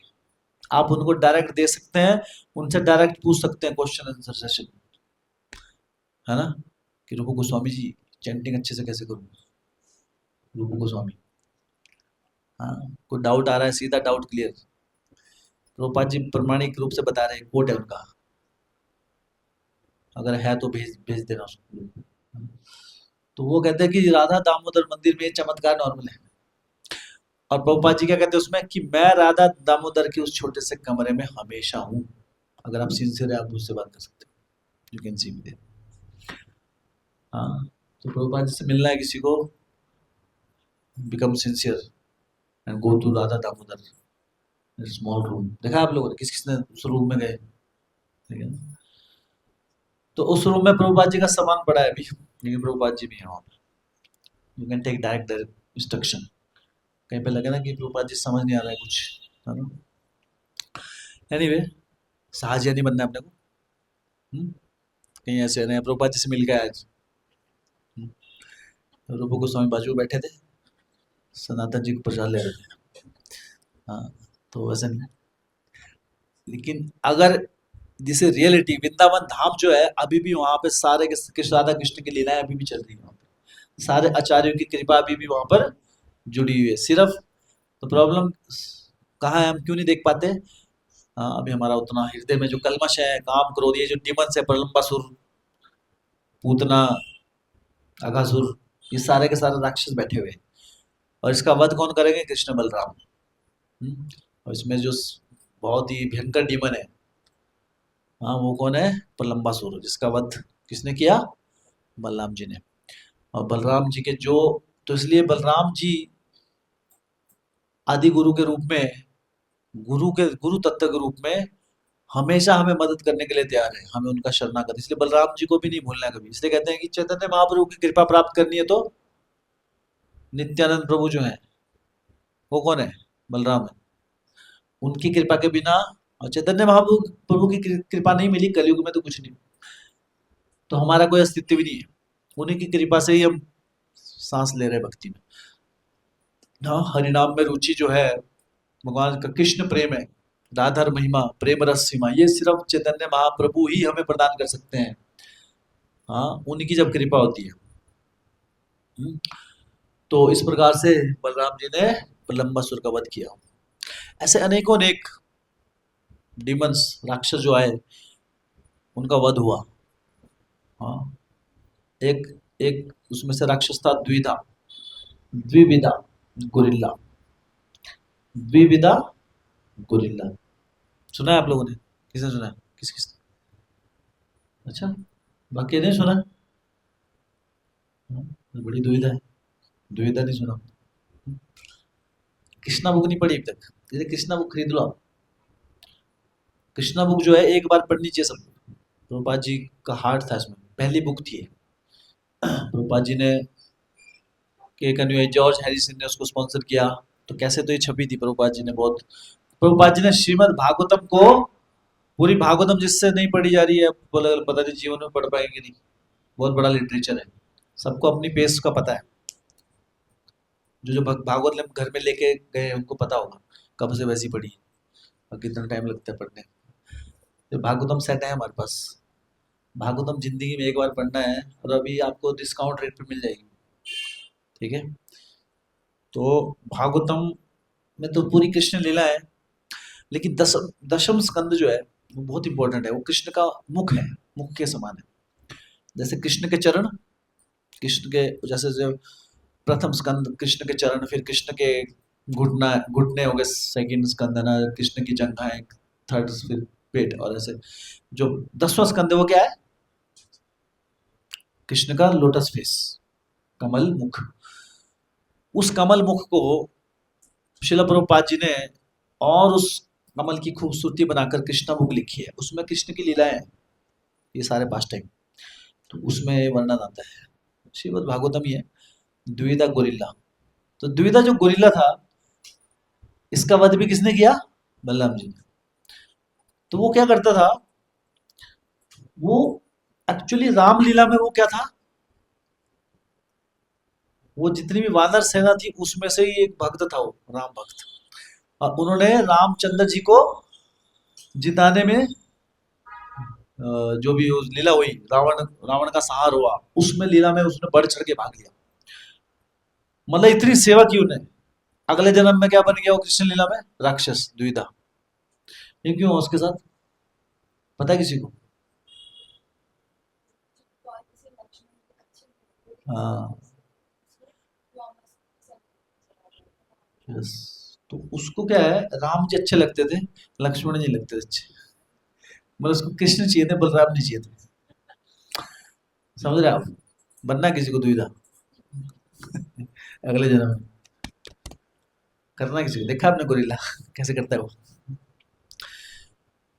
तो अगर किसी को कृष्ण अच्छे लगते हैं, गुरु अच्छे लगते हैं, गुरु दत्त, हम तो सीधा कृष्ण से ही संबंध बनाएंगे। ठीक है, तो उसका क्या हो जाता है, वो राक्षस बन सकता है। उस तो आचार्य बताते हैं कि जब हम गुरु तत्व का अपमान करते हैं, तो हमारे अंदर कुसंगति के लिए इच्छा जागृत हो जाती है। कुसंगति के लिए इच्छा, मतलब अभी सोचो कितनी बड़ी रामचंद्र जी की सेवा करने का अवसर किसको मिला है? हमारे में से मिला है किसी को? दूर दूर तक नहीं, है ना? नहीं, यहाँ थोड़ा होती है। दुविधा को मिला था डायरेक्ट रामचंद्र जी के लड़ने का, लेकिन उनकी क्या, उनको क्या था, उनको रामचंद्र अच्छे लगते हैं, बोलते हैं लक्ष्मण ही ठीक आदमी नहीं है। उनको ऐसी भावना थी उनके अंदर। हाँ, तो उनको गुरु के लिए वो सीधा रामचंद्र जी का जाना चाहते थे। किसको? लक्ष्मण जी को बाईपास करके। तो इसलिए क्या, उनकी बुरी, उनका अभी उनके अंदर क्या भाव ऐसा, तो गुरु को जब हम नकार देते हैं, तो क्या होता है, हमारे अंदर कुसंगति करने की भावना जाग जाती है। कुसंगति अच्छी लगने लग जाती है। अरे आओ भाई, सुनाओ कुछ चुगली, है ना? उसमें मजा आने लगता है फिर, आनंद मतलब अभी सुनने को तो मिलती है कई बार, है ना, कुसंगति की गलत बातें हैं, लेकिन कईयों को नॉर्मल लगती है। मतलब कईयों को आपको कष्ट लगेगा कि देख क्या सुन लिया मैंने, लेकिन उस चीज में अगर आनंद आने लग जाए, इसका मतलब क्या है अभी, इसका मतलब गुरु कृपा दी गई, है ना? तो जाओ प्रभुपाद जी के चरण पकड़ लो जाके, उनसे प्रार्थना करो, है ना? तो प्रभुपाद जी की कृपा, या उनके उनके अनुयायी है जो गुरु तत्व है, या तत्व की बात हो रही, तो वो अगर कृपा हमसे हटी, तो हमारे अंदर कुसंगति में आनंद लेने की इच्छा जागृत हो जाती है। तो यही दुविधा के साथ हुई, और उसने संग लिया किसका? भौमासुर। हाँ, भौमासुर, नरकासुर भी बोलते हैं उसको। तो भौमा, तो राक्षस की प्रवृत्ति, अभी राक्षस की प्रवृत्ति क्या होती है? राक्षस तो भगवान का भक्त नहीं हो सकता कभी। तो द्विविधा क्या करता था, जहां जहां जाता था, अलग अलग जगह पे, मंदिरों का, ब्राह्मणों का, जहां जहां ऐसी पूजा पाठ होती थी, उनके यज्ञों में बाधा डालना, है ना, उनकी इस यज्ञ की सामग्री को तोड़ फोड़ कर देना, है ना। कई ब्राह्मणों को, कई भक्तों को लेकर आता था, जंगल में किसी गुफा में जबरदस्ती घुसा के बाहर से बड़ा पत्थर रख देता था। वो अंदर चिल्लाते रहते थे, उनकी मृत्यु हो जाती थी। ऐसे ऐसे काम करता था, उछल कूद करता था। कहीं पे कुछ पवित्र कुछ अनुष्ठान चला हुआ है, कुछ उत्सव चला हुआ है, वहां पर मल मूत्र त्याग कर, बंदर था ना, तो ऐसे काम करता था। सारे गलत काम करता था। सोचो कहाँ से कहाँ आ गया। हाँ, करोड़पति से रोडपति बन गया अभी। कहाँ राम भक्त, और कहाँ लक्ष्मण जी के अपराध करके कहाँ आ गया वो, भगवान का सबसे, हाँ, अगेंस्ट हो गया। तो एक बार कृष्ण जो बलराम जी जो थे वो वृंदावन में, तो उस समय क्या थी कि बहुत ही जो कृष्ण बलराम थे वृंदावन, उनका वृंदावन में अलग अलग जगह विहार करते रहते थे, अलग अलग लीलाएं करते रहते थे। तो वृंदावन में जो बलराम जी जो थे वो अपनी अर्धांगिनियों के साथ, सखियों के साथ वहां पर वो नृत्य कर रहे थे, है ना। तो उस समय क्या होता है, द्विविधा वहां पे आता है और उन सबको वो परेशान करना शुरू कर देता है और जोर जोर से चिल्लाता है। ऐसा भागवतों में लिखा है, किला किला किला, ऐसा शब्द होता है। किला क्या मतलब होता होगा पता नहीं। किला मतलब बंदर कैसे करते हैं, देखा आपने बंदर करते हैं, हाँ। तो उसको इंग्लिश में ट्रांसलेट करके क्या लिखा हुआ है, किला। कोई कर सकता है बंदर की एक्टिंग? कहाँ है केशव, केशव का है?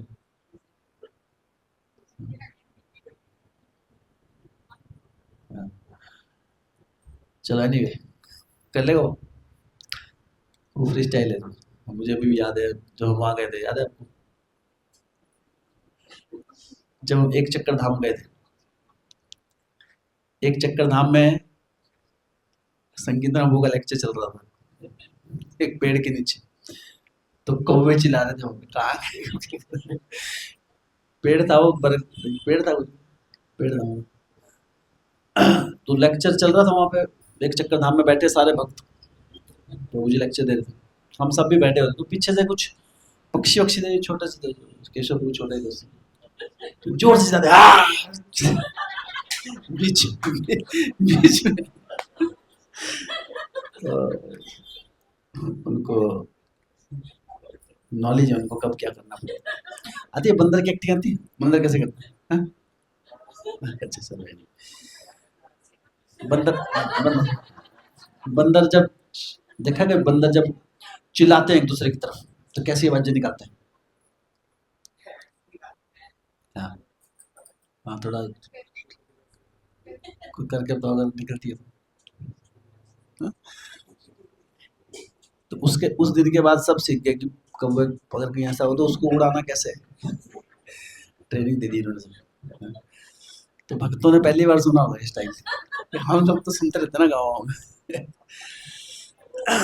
तो एनीवे, तो किला किला ऐसा उस वर्ड को किया है, की करते हैं ना ऐसे बंदर, किला उसको ऐसा वर्ड को कर देते हैं। तो अब वो चिल्लाने लगा, तो सारी जो वहां पे गोपियां थी वो हंसने लगती हैं, वो सोच रहे कि अरे ये तो वो मासूम सी गोपियां थी, वो तो कि मैंने अच्छा आदमी है कोई ना, ऐसे मनोरंजन कर रहा है हमारा, पर वो था राक्षस, हाँ। तो ऐसे वो चिल्ला रहा है और कुछ कुछ समय के बाद वो बदतमीजी भी उतर गया थोड़ा, वो ऐसे आगे उल्टा घूम के उल्टी तरफ से दिखाने लगा अपने आप को, है ना। तो बलराम जो गुस्सा आ गया, भाई बहुत हो गया, लेडीज है वहाँ, लेडीज डिपार्टमेंट, हाँ। तो बलराम जी ने उसको एक बहुत पत्थर उठाया, उसको फेंका, जैसे फेंका उसके सर में लगा, उसे खून आने लगा।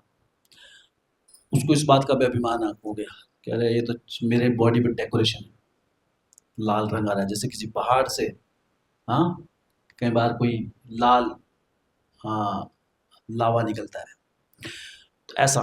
और फिर क्या हुआ, बलराम जी, अब बलराम जी उस समय क्या कर रहे थे, बड़े आनंद में थे। तो बलराम जी की जो कंसर्ट है, कंसर्ट को क्या बोलते हैं, हाँ, हाँ, अर्धांगिनी बोल सकते हैं। जैसे अभी, तो जैसे अभी राधा कृष्ण है, वैसे क्या है, बलराम वरुणी। तो वरुणी जो थी, उन्होंने अपने आप को विस्तारित किया हुआ एक प्रकार के, वो एक प्रकार का पदार्थ होता है लिक्विड, और वो पेड़ों से निकलता है कहीं पे वृंदावन में, अब नहीं होता उस पे, जो मतलब ऐसे नॉर्मली नहीं मिलता। तो उसका सेवन करके क्या होता है, वो एक प्रकार से, तो उस एक प्रकार का नशा है वो, लेकिन वो एक्चुअल में नशा नहीं है, मतलब वो चार नियम नहीं टूटते उससे पी के उसको, ठीक है। तो बलराम जी उसका सेवन कर रहे थे, हाँ, वरुणी का।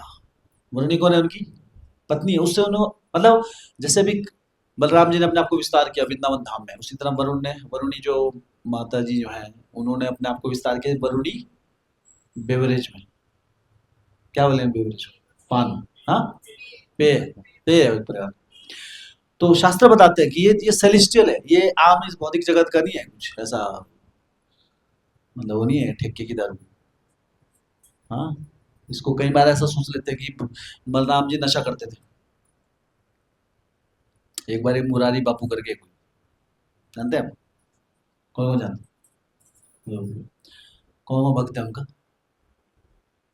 अब पर एक बात है, तो उन्होंने पीछे उनका आया था एक बार, एक वीडियो वायरल हुआ था, उसके बाद उनके वीडियो आने बंद हो गए थे एक्चुअली। उन्होंने कृष्ण बलराम को नशेड़ी बोल दिया लेक्चर में, कि बलराम जी नशा करते हैं, नशे में धूत रहते हैं, ऐसे भगवान थोड़ा होते हैं, भगवान है वो कथाकार, उनको कृष्ण बलराम में विश्वास ही नहीं एक्चुअली। हाँ, तो ऐसे बहुत कथाकार होते हैं। नहीं, बीच बीच में मैं बताता रहता हूँ आपको ये चीज़ें, पर आपने बताना नहीं है किसी और को, ठीक है? सीक्रेट है हमारे, ऐसा सबको पता होता है, यूट्यूब में आता है। तो फिर उन्होंने माफ़ी मांगी थी, अमोघ लीला बहू ने बहुत सुनाया उनको कि एनीवे इसका बहुत कुछ चर्चा हुई थी। तो कई बार लोग जो जिनको ज्ञान नहीं होता अध्यात्म अच्छे से, तो वो इस चीज़ को क्या सोचते हैं कि भगवान नशे में रहते हैं दूध। हम्म? लेकिन भगवान को नशा इफेक्ट नहीं कर सकता है, और ये नशा नहीं है एक्चुअली, ये क्या है, इससे आप उसका कोई आस्वादन करता है तो आपकी भक्ति बढ़ती है उससे। वो इस दुनिया में मिलता नहीं एक्चुअली, वरुणी नहीं मिलेगा, ठीक है? You become spiritually. तो गोरिल्ला जो था विविधा, वो अलग अलग प्रकार से प्रहार कर रहा था बलराम जी के ऊपर। कभी वो पत्थर फेंक रहा है, पेड़ उछाल के फेंक रहा है, वो बड़े बड़े पत्थर फेंक रहा है, बलराम जी पेड़ से उसको चूर चूर कर रहे हैं। फिर वो बड़े पत्थर फेंक रहे हैं, बलराम जी दूसरे पेड़ उठा के उस पत्थर को मारे, पत्थर पाउडर में बदल दिया। हाँ, and this is was the origin of cricket. तो यहाँ से शुरू हुआ था क्रिकेट एक्चुअली। वो पत्थर फेंक रहे थे तो लोगों ने, हम सोचते कह रहे हैं ना ये तो अंग्रेजों ने लाए, अंग्रेजों ने लाए, ये विविधा। और पहला मैच किसके बीच खेला गया था? बलराम जी और द्विधा के बीच, गोरिल्ले के बीच। हाँ, तो इस प्रकार बहुत देर तक चलता रहा, फिर बलराम ने सोचा बहुत हो गया, अभी और काम भी है। तो भगवान एक टाइम तक खेलते हैं, उसके बाद उन्होंने अगेन बलराम जी एक ही प्रहार करते हैं actually, is famous for single प्रहार। तो एक मारा उसको, और गोरिल्ला वहां पर धराशय हो गया। श्री बलराम जी की जय। तो ऐसे बलराम जी ने, तो यहाँ शास्त्र क्या बताते हैं, ये द्विधा है, क्या अनर्थ है, किस अनर्थ को दर्शाता है कि अनर्थ गुरु तत्व का अपमान करना, और उसके कारण जो हमारे अंदर एक और अनर्थ पैदा होता है, वो क्या है? कुसंगति के लिए, कुसंगति करने की भावना, कुसंगति में आनंद की भावना जागृत होना। हाँ, तो अगर कोई गुरु के लिए, गुरु शिष्य परंपरा के लिए अगर हमारे हृदय में सम्मान की भावना जाती है, तो अभी कौन सा, किसने अटैक किया हमारे ऊपर? द्विधा ने। इसको कौन मारेगा? कौन मारेगा इसको? बलराम जी। तो अगर गुरु के लिए हमारे हृदय में वो भावना नहीं है, तो इसका इसका उपचार क्या है? हाँ, उपचार क्या है इसका? अगर गुरु तत्व के लिए हमारी वो भावना नहीं है, जो लक्ष्मण जी के लिए वो प्रेम नहीं है, उस भावना नहीं है, तो इसका उपचार कौन है? मारेगा कौन इसको? लक्ष्मण जी मार सकते हैं। तो ये बड़ी ऐसी चीज है, जैसे मान लो अभी इधर प्रॉब्लम आ रही है, उधर से सॉल्यूशन मिल जाए तो ठीक है। हाँ, जैसे तुमस्ताने अपराधे तारे हरिनाम, अगर कृष्ण के प्रति अपराध हो जाए तो हरिनाम जप लो, हरे कृष्ण कृष्ण कृष्ण हरे हरे, हरे राम राम हरे हरे। तो कृष्ण के प्रति अपराध खत्म। अच्छा, गुरु के प्रति अपराध कर दिया तो क्या करेंगे? उसका इलाज गुरु के पास ही। और गुरु के प्रति अपराध आ गया, अभिमान में भावना आ गई, तो कहाँ जाए आदमी? उसकी गति नहीं हो पाएगी फिर। Very dangerous actually. हाँ, इसलिए बलराम जी से हमेशा प्रार्थना रखनी है हमको कि हमारे हृदय में आपके लिए वो भावना बनी रहे, गुरु तत्व के लिए भावना बनी रहे, क्योंकि उसके बिना हम कृष्ण की प्राप्ति नहीं कर सकते। हम्म। तो एक अंतिम छोटी सी लीला के साथ हम समाप्त करते हैं। थक गए आप? ठीक है तो कोई बात नहीं, चलता है घर में। हम्म? तो बलराम जी जब बड़े हो गए, अभी कृष्ण बलराम बड़े हो गए, ठीक है। तो कृष्ण बलराम जब बड़े हो गए तो उसके बाद अनेकों अनेक लीला है, उसमें एक छोटी सी हम लीला करते हैं कि बलराम जी किस प्रकार, बलराम जी क्या है, बहुत सीधे साधे हैं। कृष्ण बहुत इंटेलिजेंट है, जटिल है। कैसे उन्होंने देखो सारी इंस्ट्रक्शन जो थी कृष्ण ही देते थे पांडवों को, ये करो भी, ये करो, वो करो। बलराम जी सीधे साधे थे, वो किससे भी दोस्ती कर लेते थे। उन्होंने एक दोस्त बनाया, किसको? दुर्योधन को। सोचो अभी। मतलब वो टेंशन फ्री थे, किससे दोस्ती हो, किससे पूछते। मतलब वो ऐसे प्लानिंग करके नहीं करते थे कुछ कि ये कौरव लोग हैं, कपटी आदमी है, नहीं। ठीक है दोस्त, अपना शिष्य बना लिया, किसको? दुर्योधन को। तो एक बार क्या हुआ, एक स्वयंवर हुआ। उस स्वयंवर में दुर्योधन की बेटी का स्वयंवर हुआ, लक्ष्मणा। उसका नाम था लक्ष्मणा। तो स्वयंवर में क्या होता है कि वो हार पहनाते हैं वर को, अलग अलग जगह से नए नए राज प्रसिद्ध राजकुमार आए। तो वहां पे एक व्यक्ति पहुंच गया, सांबा, शोले वाला नहीं, भगवान श्री कृष्ण का पुत्र, जामवती और कृष्ण का पुत्र सांबा। हाँ। और वो सांबा जो थे, अब उनको लक्ष्मणा से विवाह करना था। उनको कि उसको अपने, मतलब उन्होंने अपने हृदय में उसको स्वीकार कर लिया था कि अभी शादी होगी तो लक्ष्मणा से।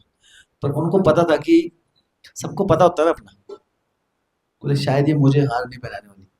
वो पता था उनको, पता लगता है ना सबको, अपने बारे में सबको पता होता है कि मैं किस पानी में। तो अब क्या करें, लेकिन उस समय क्षत्रिय विवाह का चलन था। क्षत्रिय विवाह क्या होता है, जैसे कृष्ण ने रुक्मणी के साथ किया था, क्या किया था, उठा के ले गए। उन्होंने तो खुद इनवाइट किया था, रुक्मणी जी तो कहा था कि अभी मुझे आप हर के ले जाओ। लेकिन ये उस समय का, क्योंकि उस समय क्षत्रिय होते थे, असली क्षत्रिय। और जो माता पिता भी हो, वो भी चाहते थे कि ऐसा कोई बलशाली हो, जो उतना बल हो उसके अंदर।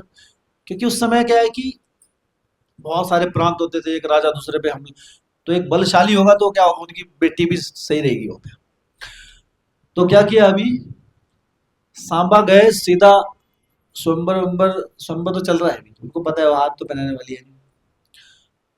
तो उन्होंने क्या किया, सीधा अपना रथ लेके आए, उसको हर के ले गए, रथ पे बिठा के, चलो।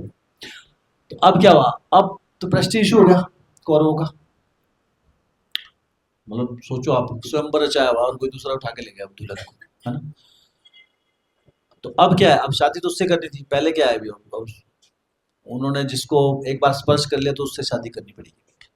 अब उनको पकड़ के बिठाया उन्होंने अपने रथ पे, जबरदस्ती ले गए वो। तो उस समय ऐसा था, क्षत्रियो को ये अलाउड था पहले, अब नहीं अलाउड है कलयुग में। उस समय था, उस समय क्षत्रिय थे। लेकिन एक, अब शादी तो उनसे करनी पड़ेगी, ठीक है। पहले ये नहीं होता था इस प्रकार का कि अगर किसी से एक तो आप, तो जो अगर उन्होंने उनको स्पर्श कर लिया तो उससे शादी हुई। वो इंटीग्रिटी थी पहले, करेक्टर। तो अभी उन्होंने क्या किया कि सांबा को कैद करो। दुर्योधन ने ऑर्डर दे दिया, किसको सबक सिखाना पड़ेगा कैसे, ऐसे इसने इतना उदंड काम किया अभी। हाँ। तो उन्होंने क्या किया, सारे के सारे, अब सारी सेना आ गई, कौरव सेना सब, कर्ण जो भी जितने भी थे वहां पे, दुशासन सब, और दुर्योधन। तो सांबा भी कोई आम आदमी नहीं था, है ना।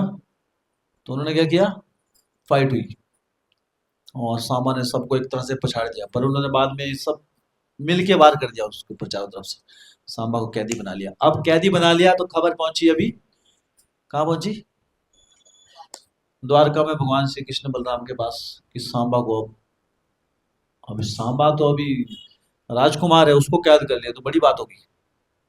तो कृष्ण का कि अभी चलो चढ़ाई बोल देते हैं अभी हस्तिनापुर के ऊपर। तो बलराम जी ने कहा, टेंशन मत लो, दुर्योधन मेरा बच्चा है, मेरा चेला है। मैं समाऊंगा उस। तो गए, वो उद्धव को लेके गए साथ में, चलो हम दो के लेके आते हैं। तो कृष्ण ने कहा, करे वो दुर्योधन है, कपटी है वो। अरे नहीं नहीं, तुम नहीं जानते, तुम क्या जानते हो? कृष्ण को चुप करा दिया, अभी तो बड़े भाई है बलराम जी, तो अभी तो लक्ष्मण के टाइम तो नहीं बोल पाते थे, अभी तो ठीक है मैं जाऊंगा, मैं लेके आता हूँ सांबा को, तुम आराम करो। तो गए हो, तो जब सुना उन्होंने कौरवों ने कि बलराम और उद्धव आए हैं, तो बड़े खुश हो गए, उनका भी प्रेम था बलराम जी के लिए, कौरवों का। तो जहां पर आए वो हस्तिनापुर के बाहर, उनके लिए वहीं पर पालकियां लेके गए, अलग व्यवस्था, नगाड़े बजा के सब कुछ उनका स्वागत किया, उनकी पूजा की, बलराम जी की अर्चना अर्चना सब कुछ की उन्होंने, कि बलराम जी बता रहे हैं। तो सब कुछ हुआ, सब कुछ स्वीकार करने के बाद अब बातचीत शुरू हुई। तो बलराम जी ने कहा कि मैं बहुत खुश हूँ आप लोगों की मेहमान नवाजी से, लेकिन दरअसल क्या है, देखो अल्टीमेटली सांबा हमारा बच्चा है, हाँ, और अब तो क्या है, हमारा रिश्ता बन गया है ना, और जो लक्ष्मण है वो हमारी पुत्र वधु है, और आपने ऐसे जेल में डाल के रखा उनको, है ना, तो ये ठीक बात नहीं है। तो अल्टीमेटली कहने का मतलब है कि आप छोड़ दो उनको, प्यार से समझा उनको पहले। तो जब अब इस बात का क्या रिएक्शन हुआ, अभी तो पूजा कर रहे थे, अब क्या दुर्योधन कर्ण ने क्या रिएक्शन दिया, कि जिस प्रकार एक जूती, पाँव की जूती कई बार सोचती है कि मैं अपने मालिक के सर पे बैठ जाऊं जाके, ऐसे ही जो द्वारका वासी हैं वो कौरवों के क्या है, पैर की जूती के समान है, और वो सोचते हैं कि हम आज अगर कुछ द्वारका वासी हैं तो वो किसके कारण है, कौरवों की कृपा से। सोचो भी, पूरे तेवर ही बदल गए। हाँ, तो ये होती है राक्षस प्रवृत्ति। इसलिए जो राक्षस प्रवृत्ति का आदमी है, जिसके अंदर राक्षस प्रवृत्ति आ चुकी है, अगर वो आपसे मीठी मीठी बातें भी करे ना कभी, तो बहुत ज्यादा विश्वास मत कीजिए उससे, वो पलटी कब मार देगा आपको पता भी नहीं चलेगा। तो जैसे दुर्योधन ने एकदम पलटी मार दी सबने, कि अभी क्या है, इसलिए हम इसको सबक सिखाएंगे। हाँ, और ये बोलकर वो चले गए वहां से, मतलब बात बीच में छोड़ गए, अभी तो पूजा कर रहे थे बलराम जी की, अब क्या है, पीठ दिखा के चले गए। तो बलराम जी क्या है, खड़े रहे अभी, बलराम जी ने कुछ नहीं बोला, है ना, उद्धव जी देख रहे थे बलराम जी की तरफ, बलराम जी का रिएक्शन, बलराम जी का आंखों पे आंखें धीरे धीरे लाल होनी शुरू हो गई। हाँ, हाँ, चेहरे पे क्रोध की भावना आ गई। हाँ, कि मूर्ख दुर्योधन, कौरव, तुम मेरी नम्रता को मेरी कमजोरी समझ लो। हाँ, कि तो उस समय महाराज जो उग्रसेन महाराज थे वहां पर, राजा थे जो, कि उनसे उनकी कृपा प्राप्त करने के लिए देवी देवता भी उनके दर्शन के लिए वहां पर आते हैं। हाँ, कृष्ण के दर्शन के लिए हमेशा देवी देवता उनका गुणगान करने के लिए गंधर्व लोकों से हमेशा आते रहते हैं, और हमेशा जो सर्व लोकों में पूजनीय है, तुम ऐसे महान राजा और ऐसे कृष्ण, हाँ, उसके बारे में ऐसे शब्द कर रहे हो, सोचो आप कितना क्या शब्द किया उन्होंने, माओ की जूती, इस टाइप से। हाँ, तो तुम क्षमा के लायक नहीं हो एक्चुअली। हाँ, हाँ, और इस हस्तिनापुर को इस धरती पर रहने का अधिकार ही नहीं है। हस्तिनापुर को उन्होंने ये नहीं बोला, बलराम जी का अलग स्टाइल था, उन्होंने नहीं कहा कि दुर्योधन तुमसे युद्ध करेंगे, उन्होंने बोले हस्तिनापुर ही नहीं होना चाहिए यहाँ पे। वो एक्सट्रीम में जाते थे एक्चुअली बलराम जी।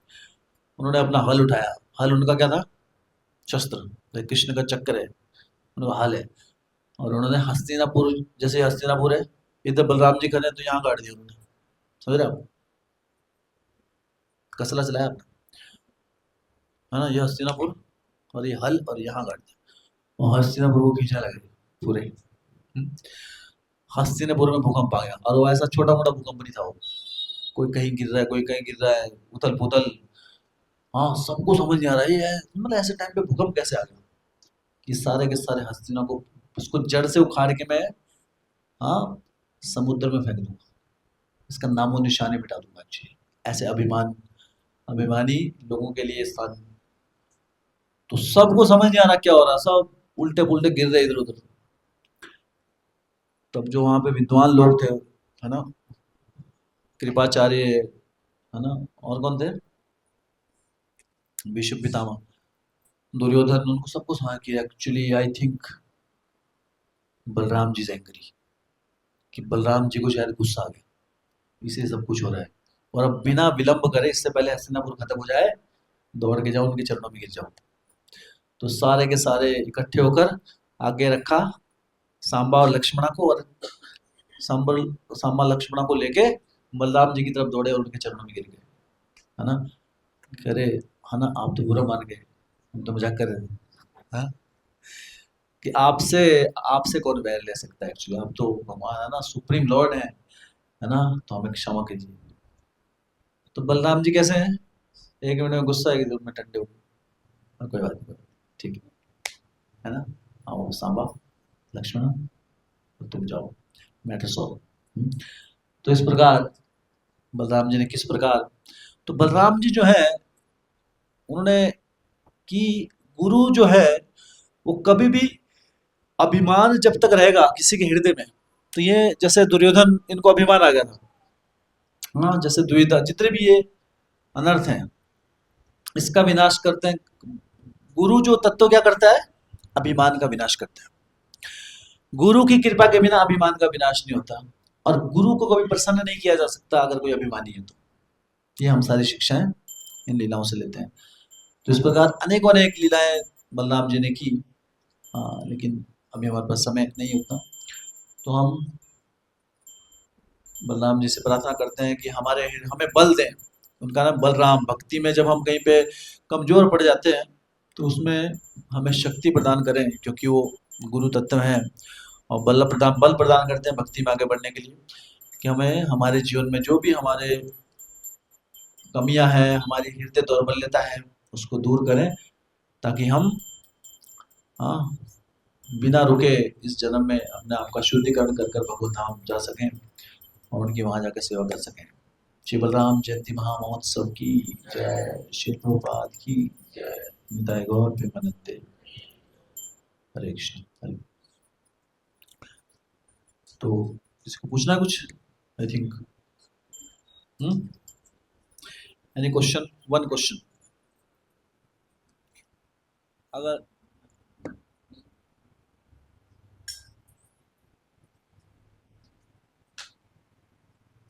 हरे कृष्णा। प्रभु जी का प्रणाम। प्रभु जी एक रैंडम क्वेश्चन था, लेक्चर से रिलेटेड। चलिए पूछिए। प्रभु जी जैसे हमारे शास्त्रों में बताया है कि भगवान कृष्ण सारे अवतारों के अवतारी हैं, तो प्रभु जी जो 10 अवतार हैं भगवान में कृष्ण के हैं ना, तो उसमें प्रभु जी जैसे बोलते हैं कि कुछ मतलब लोग बोलते हैं कि विष्णु के अवतार हैं 10, और कृष्ण तो खुद अवतार है क्योंकि वो आए थे द्वापर युग में।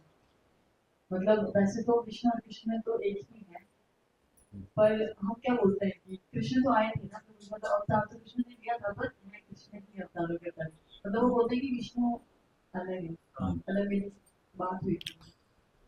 अच्छा, तो लोग, इनको प्रश्न है कि अब सारे अवतार तो विष्णु से होते हैं, कृष्ण से नहीं होते, ये क्वेश्चन है आपका। हाँ जी, मतलब वो बोलते हैं कि विष्णु है विष्णु, अवतारों हाँ, के, क्योंकि कृष्ण तो आए थे ना, तो वो तो खुद 10 अवतारों में से एक है। Yes yes. तो क्या है, जो 10 अवतार जो लेते हैं, जो 10 अवतार होते हैं, जो हम, ये सारे के सारे क्षीर दक्षाई विष्णु से ही अवतरित होते हैं सारे भगवान। लेकिन हमारी अंडरस्टैंडिंग क्या है, इसलिए हमें शास्त्रों का पूरा ज्ञान की आवश्यकता है हमें। जो क्षीरोदक्षाई विष्णु है, गर्भोदक्षाई विष्णु, कर्णोदक्षाई विष्णु या महाविष्णु, ये सारे के सारे किससे हैं, बलराम जी के विस्तार के विस्तार के विस्तार के विस्तार हैं। और बलराम जी किसके विस्तार है, डायरेक्ट कृष्ण के विस्तार है। तो अल्टीमेटली जब हम विष्णु की बात करते हैं, विष्णु, तो हम बोलते विष्णु है, हम बोलते विष्णु भक्ति पदे देवी सत्यवते नम, लेकिन हम एक्चुअल में हमें पता है कि विष्णु क्या है, इज नॉट इंडिपेंडेंट, वो कृष्ण के ही विस्तारित रूप है। तो that is his Krishna in the form of Vishnu, Krishna in the form of Narasimha, Krishna in the form of Ramachandra ji. तो कृष्ण जो है अलग अलग, तो कृष्ण ने अपने आप को विस्तार किया किसमें, विष्णु में। विष्णु तो विस्तारों के विस्तारों के विस्तारों, तो बहुत आगे विस्तार, डायरेक्ट विस्तार भी नहीं होता। किस लिए, ये और उसके बाद ये जो भगवान के जो सारे अवतार है, ये विष्णु से प्रदर्शित होते हैं, प्रदर्शित होते हैं। ऐसा नहीं है वो विस्तार उस दिन निकले उसमें से। भगवान के सारे वो अवतार तो शाश्वत है पहले से ही, ये कोई ऐसे नहीं एकदम प्रकट हो गए, पहले थे नहीं मतलब आज पैदा हुए एकदम से, ऐसा नहीं। लेकिन प्रकट्य कहाँ से हुआ? विष्णु से प्रकट्य होने का। जैसे अभी रुद्र कहाँ से आए? रुद्र आए कहाँ से? रुद्र प्रकट कहाँ से हुए? ब्रह्मा जी से। ब्रह्मा जी को गुस्सा है एक दिन अपने बच्चों पे, तो गुस्सा आया, बहुत ज्यादा गुस्सा आ गया, तो उनके यहाँ से क्या निकले? रुद्र। इसलिए भोलेनाथ को कई बार भोलेनाथ भृगु मुनि को भाई भाई बोलते हैं, क्योंकि दोनों ही किसके हैं? एक वो मानस पुत्र के रूप में उनके। तो अभी भोलेनाथ तो अमर है, ब्रह्मा जी जीवात्मा है, तो जीवात्मा से एक भोलेनाथ कैसे निकल सकते हैं? भोलेनाथ पैदा नहीं हुए उनसे, भोलेनाथ वहां से आए। जैसे अभी आप इस कमरे से निकलते हैं बाहर, और बाहर से सड़क से फोटो खींच लिया आपने, किसी ने आपकी, और वो बोल रहे हैं कि महक माता जी कहाँ से निकली? गुन्नू घाट के एक कमरे से ऊपर से, है ना? तो आप यहाँ से आए, है ना? लेकिन ये थोड़ा है कि अभी आप ये कमरा आपका हो गया, जननी हो गई, ऐसा तो नहीं। इट इज लाइक यहाँ से एक अवतरण हुआ। तो उसी तरह भगवान क्या है? विष्णु के रूप में, जब विष्णु भगवान जब विष्णु, तो उनसे क्या विस्तार और आते हैं भगवान, वामन अवतार है। और भगवान खुद जो है वो भी आते हैं, खुद भी अवतरित होते हैं एज इट इज यथारूप। लेकिन भगवान कहीं से भी प्रकट हो सकते हैं, भगवान डायरेक्ट भी प्रकट हो सकते हैं, लेकिन उन्होंने फिर भी अपने आप को स्वीकार किया। क्या स्वीकार किया उन्होंने? वसुदेव और देवकी का पुत्र के रूप में। तो हम तो ऐसे तो हम अलग अलग बहुत तरीके होते हैं, एक्चुअली भगवान तो बच्चे हैं किसके? वसुदेव और देवकी के बच्चे हैं ना। लेकिन हम बोलते हैं तो परम पिता है, तो परम पिता बच्चा कैसे हो सकता है किसी का? हाँ, तो वसुदेव और देवकी क्या है? उनसे बड़े हैं। एक तो अगर हम बोलते हैं उनसे वो, है ना, उनसे आए हैं, तो इसका मतलब क्या हो? वसुदेव और देवकी उनसे बड़े हो गए एक तरह से उसका। लेकिन अगर हम तत्व वाइज देखें, वसुदेव और देवकी उनके बहुत बड़े भक्त हैं, उन्होंने कई वर्षों तक तपस्या की कृष्ण को अपने पुत्र के रूप में, कि कृष्ण उनके उनके माध्यम से, उनके नाम से जाने जाए।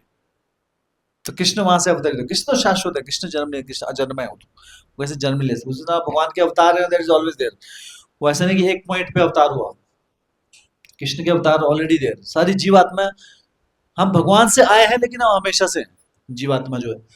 तो इसलिए जो हम ये बोलते हैं कि अवतार जो हुए हैं विष्णु के अवतार, जैसे बहुत जगह है ना, हम बोलते हैं कि स्मर्तव्य सततम विष्णु, विस्मर्तव्य न जातुचित। इसका इंग्लिश ट्रांसलेशन क्या देते हैं हम? ऑलवेज रिमेंबर कृष्णा नेवर, हम तो नहीं बोलते ना always remember Vishnu never forget Vishnu, हम नहीं बोलते ऐसा। क्योंकि हमको पता है कि विष्णु जो है, Vishnu is not independent from Krishna. ऐसे हमारे शास्त्रों में दिया है कि सारे के सारे जो है सब कुछ नारायण से है, और Krishna is the original Narayan. तो कृष्ण ही नारायण है। तो यहाँ पर अंतर है भी और अंतर नहीं भी है। कृष्ण जो है उन्होंने अपने आप को विस्तार किया, किसमें? विष्णु में। तो विष्णु और कृष्ण में उस में कोई अंतर नहीं है। लेकिन कृष्ण जब विष्णु रूप में अवतरित होते हैं, विस्तारित होते हैं, अपने आप को करते हैं, उस समय वो कृष्ण लीला नहीं करते। उस समय वो माधुर्य लीला नहीं करते हैं। उस समय वो बांसुरी नहीं बजाते हैं। उस समय वो चीजें प्रकट नहीं करते हैं। उस समय वो क्या प्रकट करते हैं? दूसरी सेवाएं चीजें प्रकट करते हैं, लेकिन है वो कृष्ण ही। लेकिन अभी एक प्रकार की सेवा को करने के लिए वो इस रूप में आए। तो कृष्ण राम जो है वो भी कृष्ण ही है, दोनों में कोई अंतर नहीं है। लेकिन जब वो राम है तब वो कृष्ण वाला भाव प्रकट नहीं करते। उस समय वो मर्यादा पुरुषोत्तम का भाव प्रकट करते हैं। हाँ, एक आदमी को कैसे रहना चाहिए। लेकिन जब कृष्ण खुद आते हैं तब वो बताते हैं वो एक्चुअल में है कैसे। तो इसी तरह भगवान जो विष्णु है वो भगवान के ही, तो हमारी अंडरस्टैंडिंग क्या है? क्योंकि विष्णु कृष्ण के अवतार है, विष्णु उनसे विस्तारित हुए, और विष्णु से सब कुछ आया, तो अल्टीमेटली कृष्ण से सब कुछ आया। तो ultimately Vishnu is, this is achintya bheda भेद तत्व। इसलिए चैतन्य महाप्रभु है साइमल्टेनियसली वन एंड डिफरेंट। तो अचिंत्य भेद भेद तत्व जब हमको क्लियर नहीं होता है तो फिर ये चीजें होती है। तो जो लोग, तो हमारे लिए विष्णु कोई अलग एंटिटी नहीं है, दैट इज कृष्ण। हाँ, but still he is different also, वो अलग है भी, अलग है। बोले ये क्या चल रहा है? तो ये चीजें समझ में आ जाएंगी man we become pure duty, realise हो जाएंगी। अभी थ्योरी, अभी इंटेलेक्चुअली समझो उसको। तो अब ये एक ही चीज में फिट हो सकती है, अचिंत्य भेद अचिंत्य। अगर चिंता कर लिया तो अचिंत्य कैसे रहा? हाँ, क्यों माता जी? अचिंत्य नहीं हो सकता। अचिंत्य का मतलब जिसका चिंतन ही नहीं कर सके हम, जिसका चिंतन में आ गया, जो जिसको जो चिंतन करके समझ में आ गई चीज, वो अचिंत्य नहीं रहा। तो कह विष्णु कृष्णा है भी नहीं, है ना? ना ना, है नहीं आ रहा ना समझ, तभी तो चिंत्य।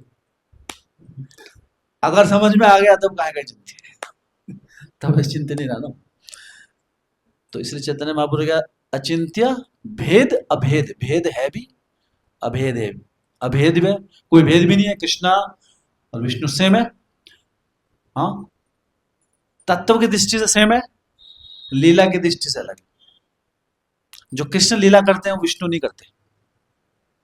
ओके, तो अल्टीमेटली हम क्या उत्तर दे सकते हैं कि कृष्णा और जो सारे जो अवतरित हैं वो वहां से अवतरित हुए हैं। ऐसा नहीं है कि वहां से पैदा हुए, वहां से आते हैं वो कहीं और से भी आ सकते हैं। अलग अलग युगों में अलग अलग तरीके से आते हैं। जैसे एक अवतार में भगवान जो है उनका वाहन है कालिया।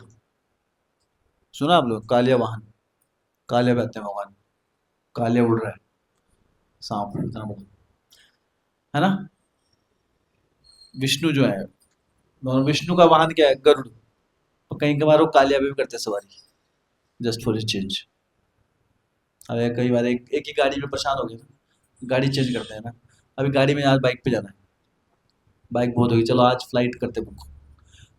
तो हम लोगों की वैरायटी है, कृष्ण के पास एक ही बस है, गरुड़, कालिया।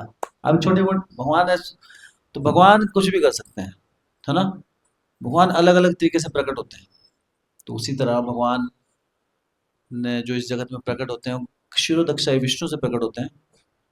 हाँ, लेकिन क्योंकि क्षीरोदक्षाई कहाँ से प्रकट होते हैं ये नहीं हमको पता होता है, प्रॉब्लम ये है। तो क्षीरोदक्षाई विष्णु कहाँ से प्रकट होते हैं? कृष्ण के विस्तार बहुत, है ना? अल्टीमेटली बलराम जी से आते हैं सारे अवतार। और बलराम जी कहाँ से आए?